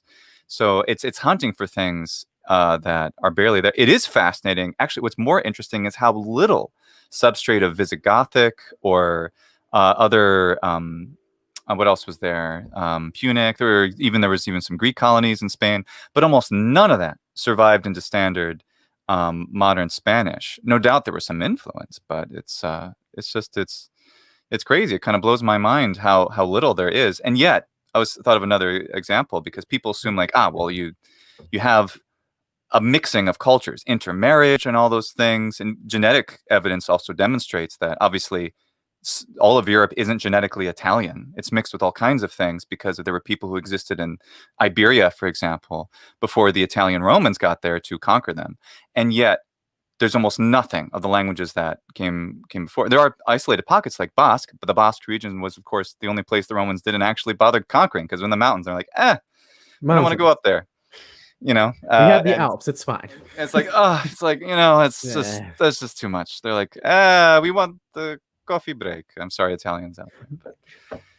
But that's I wouldn't say that if your small town city halls weren't closed from 10 a.m. to 4 p.m. for lunch. So, which happened to me in 2005 in my grandfather's hometown. But go ahead, Chris. Sorry. It's fine. And what one thing that was really interesting is that a lot of Spanish thinkers at the time, Spaniards, they were like, I don't like that we're connecting this language to Latin, because it was more of like a biblical perspective of, you know, our language was one of the fundamental languages that was created after the Tower of Babel. You know, but I thought that was really interesting because it mirrors how we on the American continent can sort of like try and distance ourselves from at least the Europeans who sort of gave us the language that we speak mostly.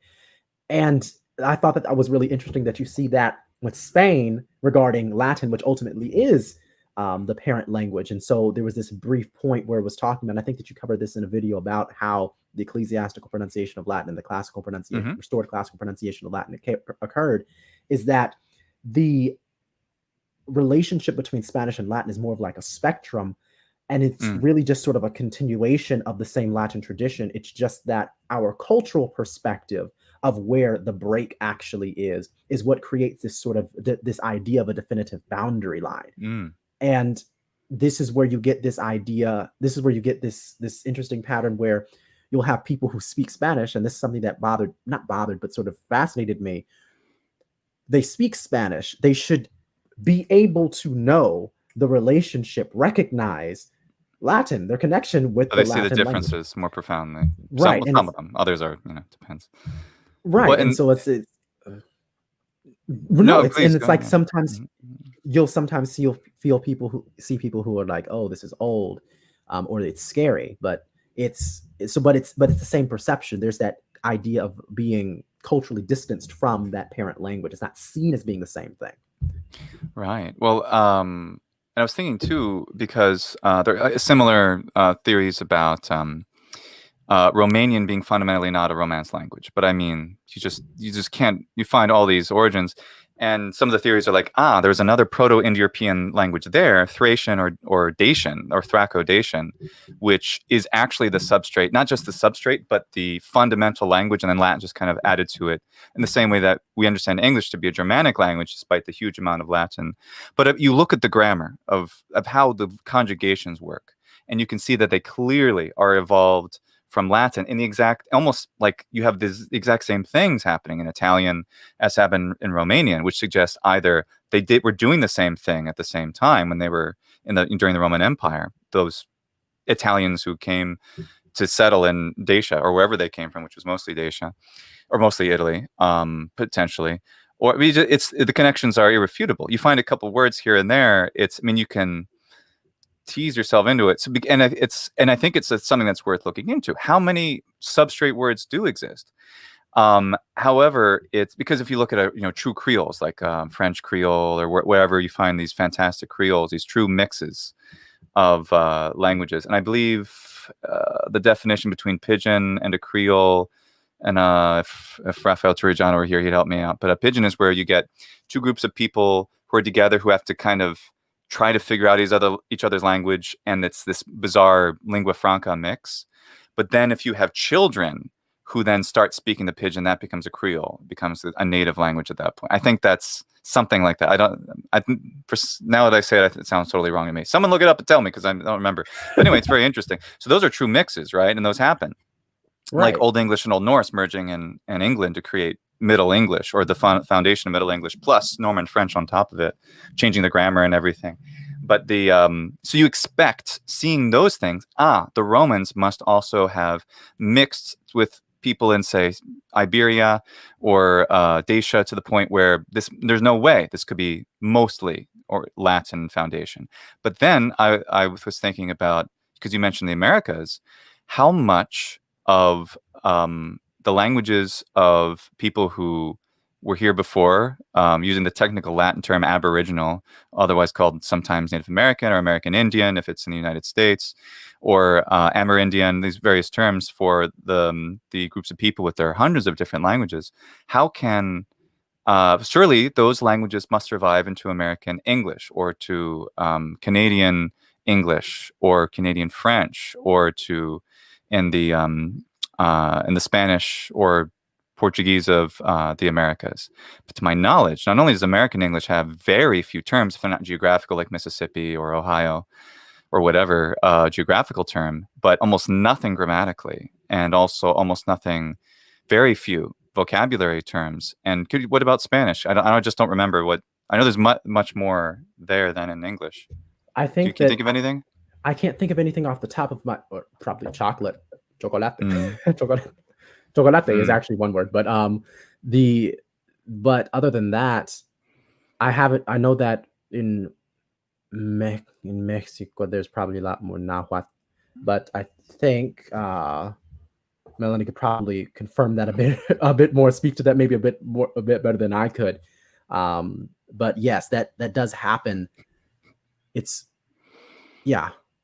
It does, but I just can't think of anything at the time. Very little, right? We don't, right. And then I think about the Romans. Now, we have more equivalency between technology and power relationship that the peoples living in, say, the tribal peoples living in Gaul and Iberia and Dacia were probably more equal in measures of power and society to each other than, say, the European powers when the colonists came to the Americas, because they had they had the advancements not just of the ancient Romans, but another 1,000 years worth of technology, including gunpowder, which is a huge game changer, as well as all of the societal or the social structures and society things that they had created, these hierarchies, right? Hierarchies, like, say, a military, for example. It takes a military effort to campaign to do something.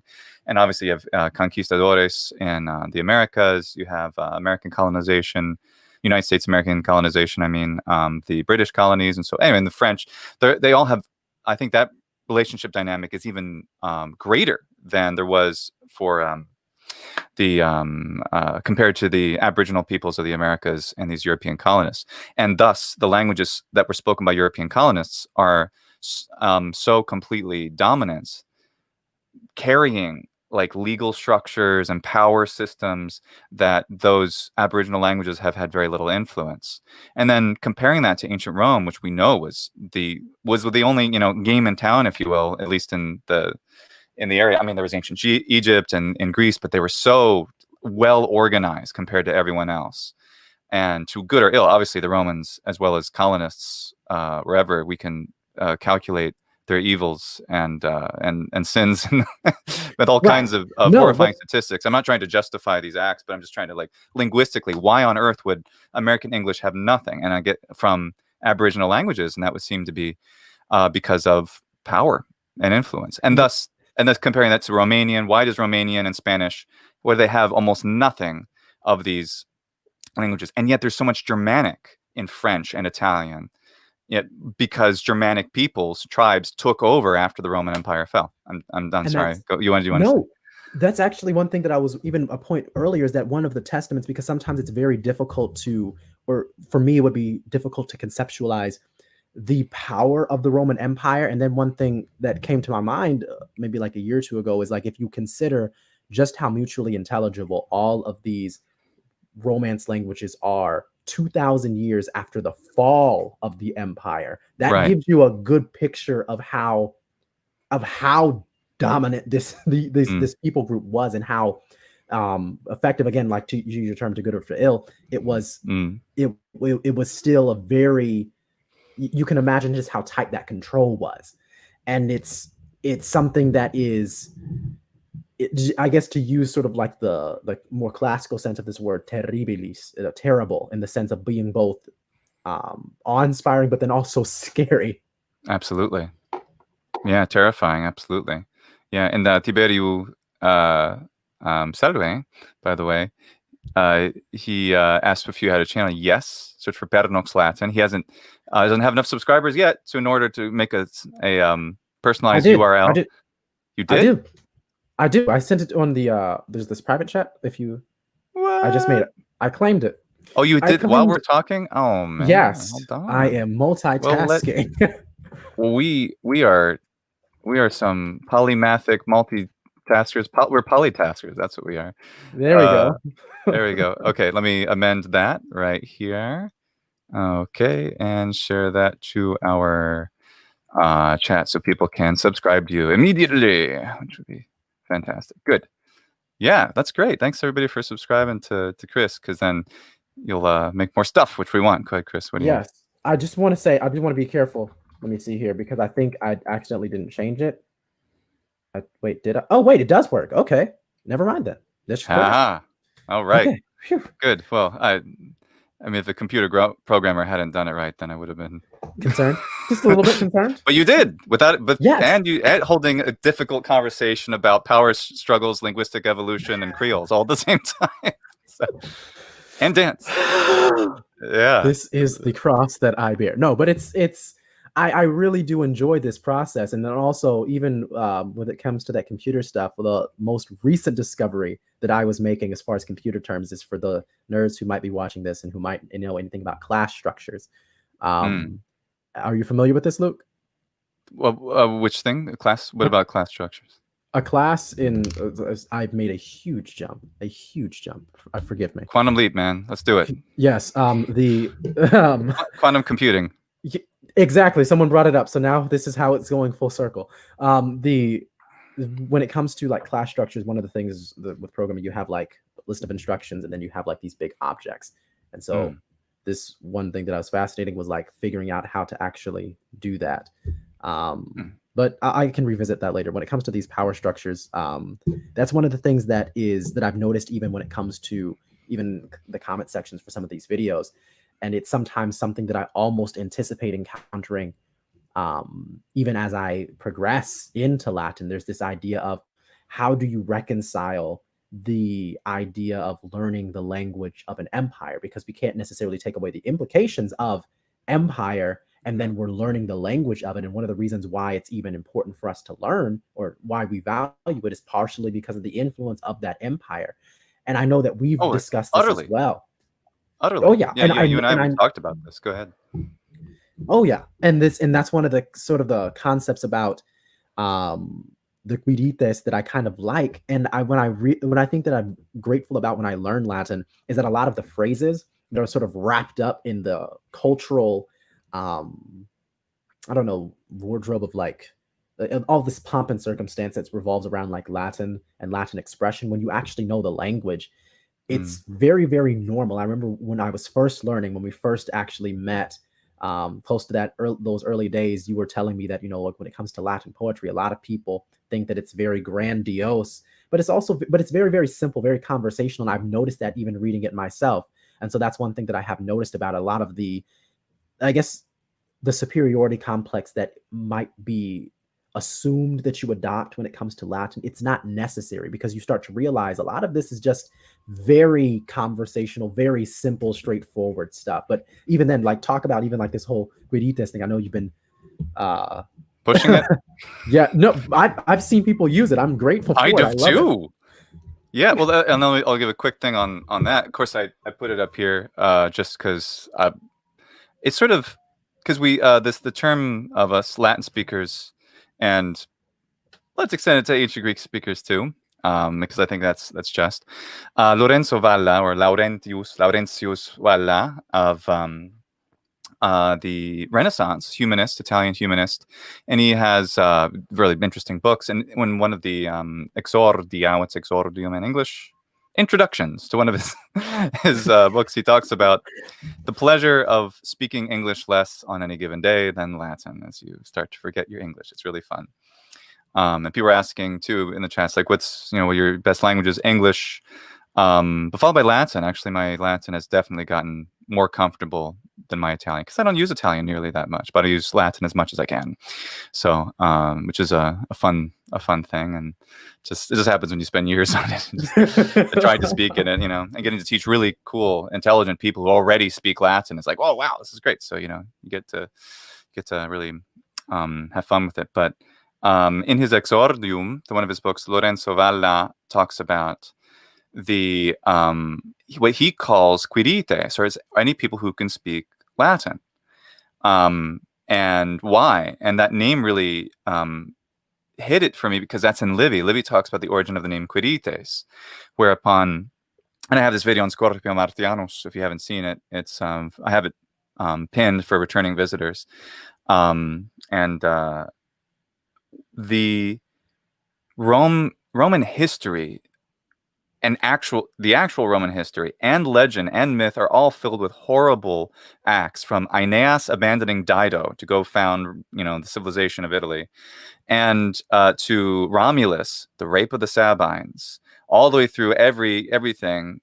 Like, there's all these horrible things, but really that inception, even conception of Rome itself is the rape of the Sabines. Well, what that leads to is not, people kind of they think of, that beautiful statue that's in Florence, in the at the Loggia, in the right there in the piazza, where you see, this seminal act of what Rome is. All they were was, how did Rome start? According to legend, Romulus founded it after killing his twin brother Remus, by the way, like Cain and Abel, which is, not.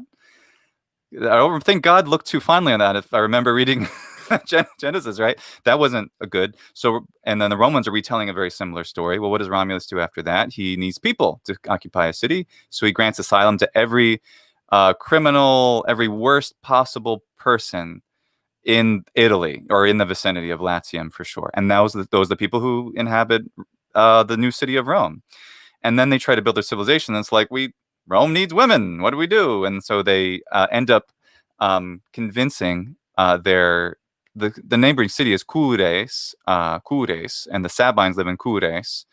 And so they say, all right, Sabines from Cures, come to our games to have festivals and whatever. And they do. And then at one point, Romulus gives, just like in where Family Guy does the imitation of Return of the Jedi, where they go na na na na, like Luke Skywalker does to Lando. Lando nods to Leia, and they all like. And then, oh yeah. And then it was on the barge on Jabba's barge in Return of the Jedi. And then it's like that. Romulus does that, apparently, according to Ovid in his in one of his poems, in the Ars Amandi, Ars Amandi, great funny book. And this is not that funny of a scene, but then it's like the nod is, and they all the Roman men go get they each get a Sabine woman, and then it's just described that they're crying, they're weeping. It's horrible. It's awful, and it's not great, right? And then after that comes Romulus, and he comes, and this is Ovid's description of him. He's coming, say, all right, ladies, be calm. I know this is not a great situation, but it's what we're in now. It's just like, oh my God, really? And this is what Romulus is saying to them. Like, how are you, so we're going to just like downplay this? Yeah, but yeah, and exactly. No, go ahead. And then the Roman men are depicted as being very kind and sweet at this point, and saying, look, I know this is not what you want or expected, but let's try to make the best of this. Okay, we fast forward a year, and the Sabines have gathered their strength. Sabine men, who were of course kicked out after the games, they've gone back to the city, and the fathers and brothers of these women come to make war on Rome to get their daughters and sisters back.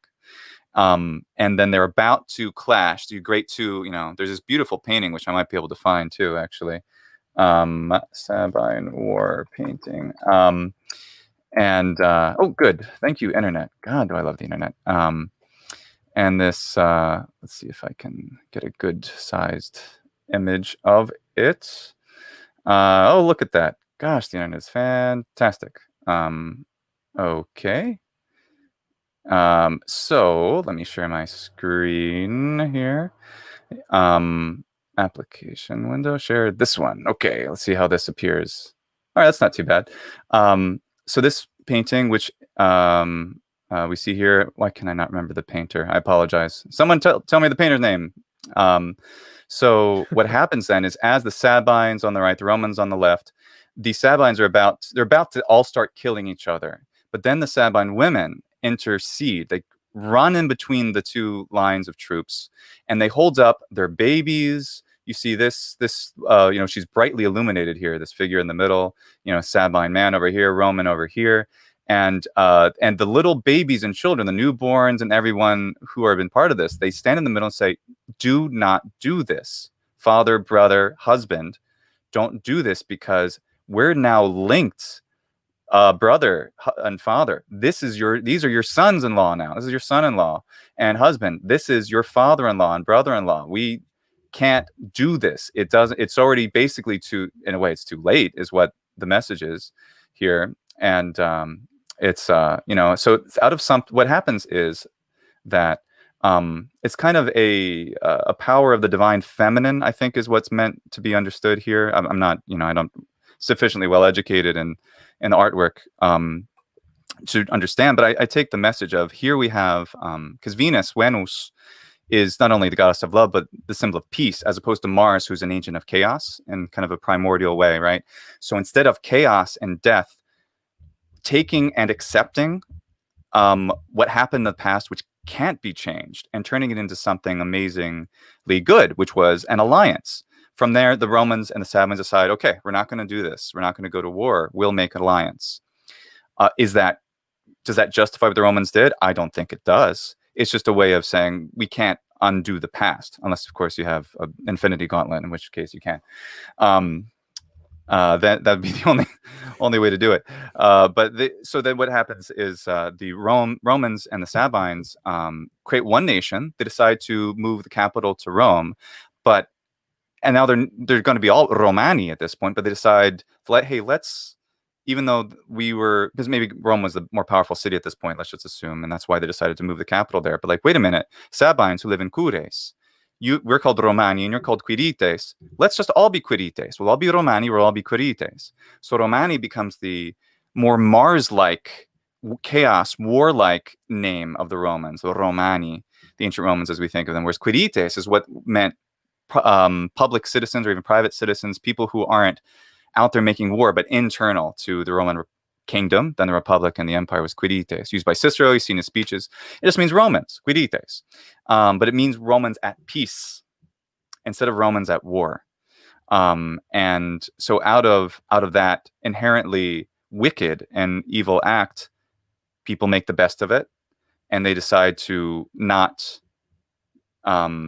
return, and something wicked with something mortal and deadly, and very interesting. And that may be why it was appreciated symbolically by the painter, who may have been inspired by Christian ideas as well, or iconography, that, is an idea of turning the other cheek and so forth. And I don't know enough about any of those things to truly comment. I'm just kind of seeing things that I recognize. Then the other part too is that what happened with Rome and Greece. Rome conquered Greece, but then there's the Horus line, which is civilized Greeks conquered its barbaric victor, or something like that. I'm trying to remember the English translation, but and that's that again. Greece ends up civilizing Rome after it becomes incorporated into it, so that Rome Empire. It becomes just as Greek as it is Roman. So this all gets back to, what do we teach our students if we're teaching Latin? How much do we teach them about the obvious wickedness of individuals and parts of society in Rome? What is it wrong to venerate these works of art and literature from this ancient past, when the people who built them, much as what Washington D.C., as we know, most of those famous buildings were built by slaves, especially the White House in particular and others. And this is doubly true for everything in ancient Rome, no doubt. Even though the designers were free men, probably. What does that mean? Is it okay for us to appreciate things that came out of a society which falls so below our standards of acceptance in this century? So that's the introduction to another 2-hour period. But right. what do you have to say about that? But no, it's what you're talking about is it's not an yeah. irrelevant point, because I think that one of the problems is that you can run into one of two spectrums. We either venerate the past too much, or we malign it so much to the degree that we forget how much those evils are present in us. I think that one of the biggest lessons that we can learn is that humanity has not necessarily changed all that much from Rome. So a lot of this is one of the things that I like when I read about Seneca. When I read Seneca and some of his letters, a lot of what he says speaks to issues that I have now. Like even when he talks about how do you face death, how do you sort of engage with this idea of hope and fear.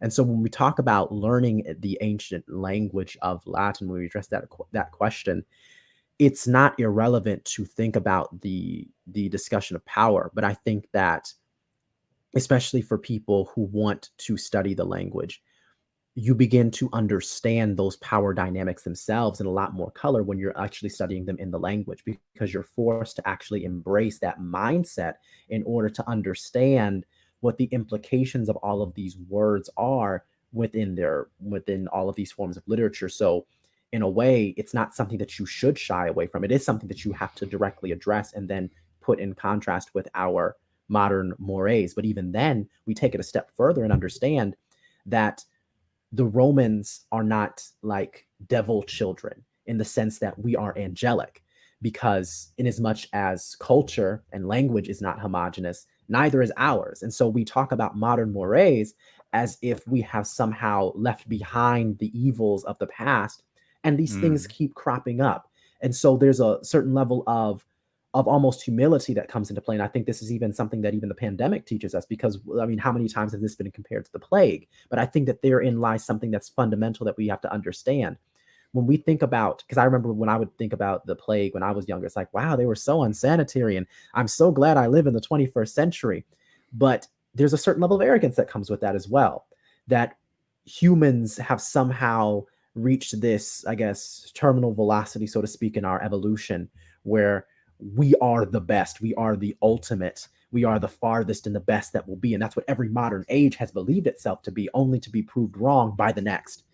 And this is something that I think that we can learn from Roman history. So it's not necessarily a direct way of saying, well, why learn the language when you understand how much it's connected to empire?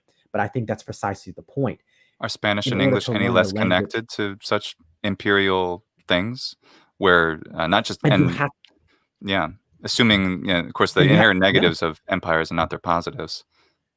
But yeah, and that's what I think. One thing that we have to understand is that when it comes to empire, we have to, one hand, the only way that we're going to actually see and really appreciate the gravity of how wrong that past was is by looking at it. And then the second part is that we can't distance ourselves from the fact that we sometimes can engage in these very same behaviors. Like you get sort of an understanding of this even in terms of the word for woman in Latin.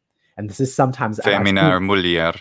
And I've seen this, I've seen at least one discussion of this with mulier coming from ultimately the word mollis, which means soft. And you get this idea of how does that translate into the cultures that Rome conquered and how they treat women. You see. Well, I mean, hold on. I have Caesar's Gallic Wars here somewhere, but in the first line, or one of the first paragraphs, he says that the Belgians and the Helvetians are among, or the Belgians in particular, among the toughest of the Gauls, because they didn't have the effeminata, the effeminated, if you will, mores of the Gauls who lived in Provincia, in Provence, in what's now southeastern France, because they were connected to the civilizing, feminizing effect of this Roman civilized culture, and thus they were furthest away, and therefore less effeminati, and therefore tougher or stronger, more masculine. Right. Clearly, there's a lot of bias in there. And so that's one of the things, is that where we have to say that we can see these things translating even into our modern languages. It's not something that we've distanced ourselves from. And so I think that even that etymological root, it provides a very concrete example of an attitude that we can see that translates into cultures even now. So we have to, so it's a way of recognizing ourselves and then also bettering ourselves. It's not to say that Latin is the only way, But by studying Latin, even it's not necessarily something that I think condemns one, that one would be condemned by. Well, and that's sort of exactly, and that's the point, and that's the message I would like to convey ultimately, is that it's the way that those ancient societies work, in this case Roman society, which has a combination of Greek and Latin. This quirites thing, it's a sort of thing that we can do to absolve it in a way. Let's try to invoke a semi-religious term. There's no way that those things can be forgiven exactly, but just like the power of peace of the Sabine women stopping a war which would have killed their brothers, their fathers, and their husbands. To what end? Who might have known? But of course, it's all legend and myth. But that particular act, which says we're going to move forward, and to figure out a way to make good out of what was obviously wrong, and so that's what I see when it comes to this. When we have all these beautiful things, the architecture, the art, the poetry and music, what we should absolutely not, and certainly this we can apply this to other societies, our own culture, our own languages, our own art, architecture, and say all these things that whatever their connection was to people who did wrong, we recognize and remember what they did wrong. Caesar is a great example, for Caesar having targeted specific ethnic tribes in order to eliminate them, which he successfully did a number of times, and thus could be said to have committed genocide. At the same time, Caesar is venerated by Dante as being this founder of Rome, and in a way he expanded the Roman Republic and set the foundation for the Roman Empire in many obvious ways that we know. That is a founder of civilization, a civilizing as well as a destructive force. Caesar, should we be reading Caesar's works? Should we be admiring them so much? Is it okay to take something that we see as good, his literature, for example, or other things that we can? The very spelling, the fact that we spelled optimus instead of optimus is Caesar's idea. Optimal, maximal with an I instead of a U. That's Caesar. It's Right. stuck in our words every day. We can't avoid him just in common vocabulary, even in a language which isn't even Romance.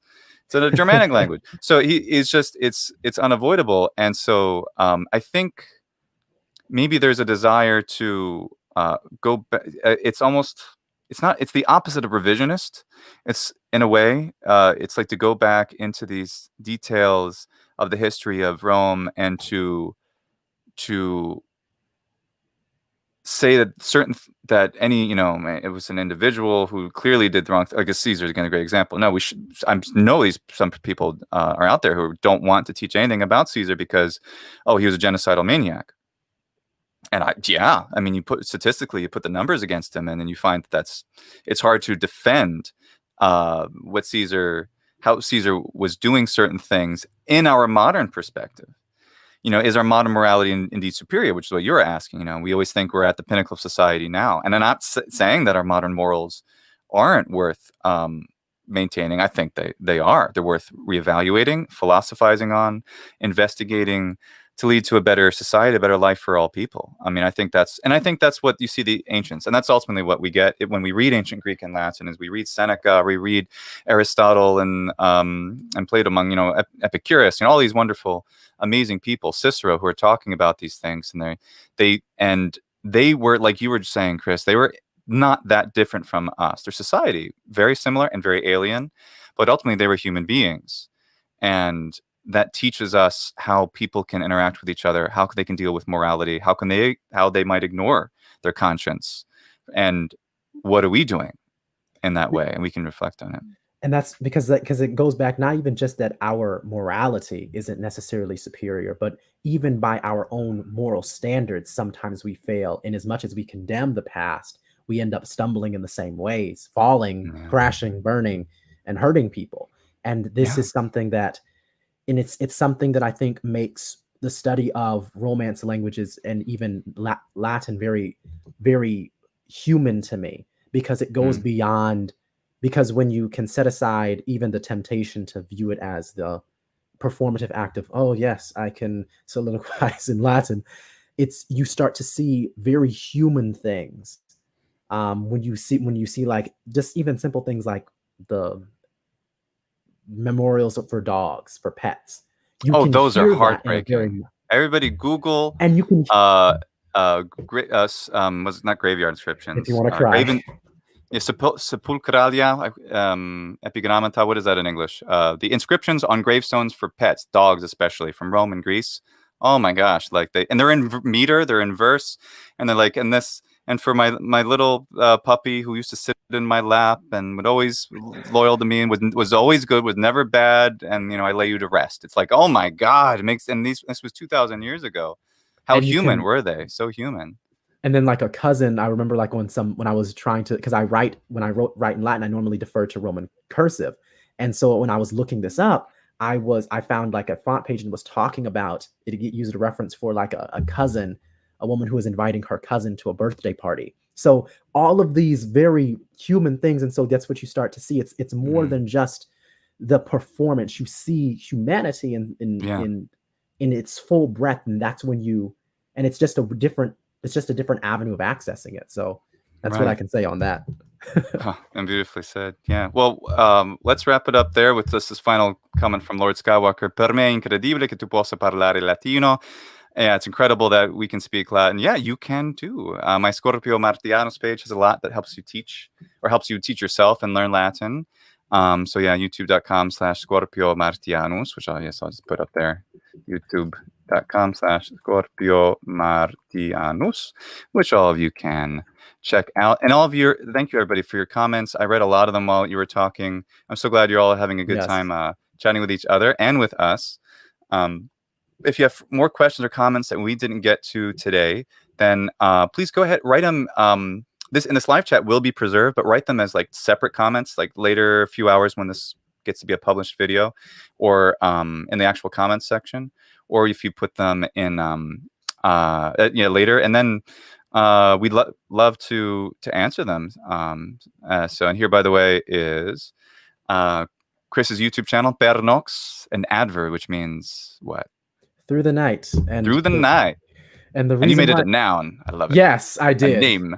because that's actually the reason why is because I tend to be inspired and work through the night. That's my favorite time. So, but anyway, it was really fun being here.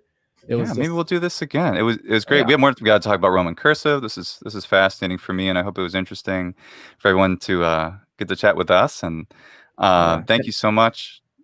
Yeah. And thank you also to Tiberi for saying respect. Thank you. I wanted to acknowledge that. Thank you. Anyway, but yes. Yeah. Gratias plurimas, gratias sumas wobi sagimus. Thanks everybody. Obrigado. Muchísimas gracias. Grazie mille. And mulțumesc. There were some Romanians here as well. And Dankeschön. I saw some Germans. So we'll see you all later. And all right. See you from Polymathy podcast. All right. Catch you guys later.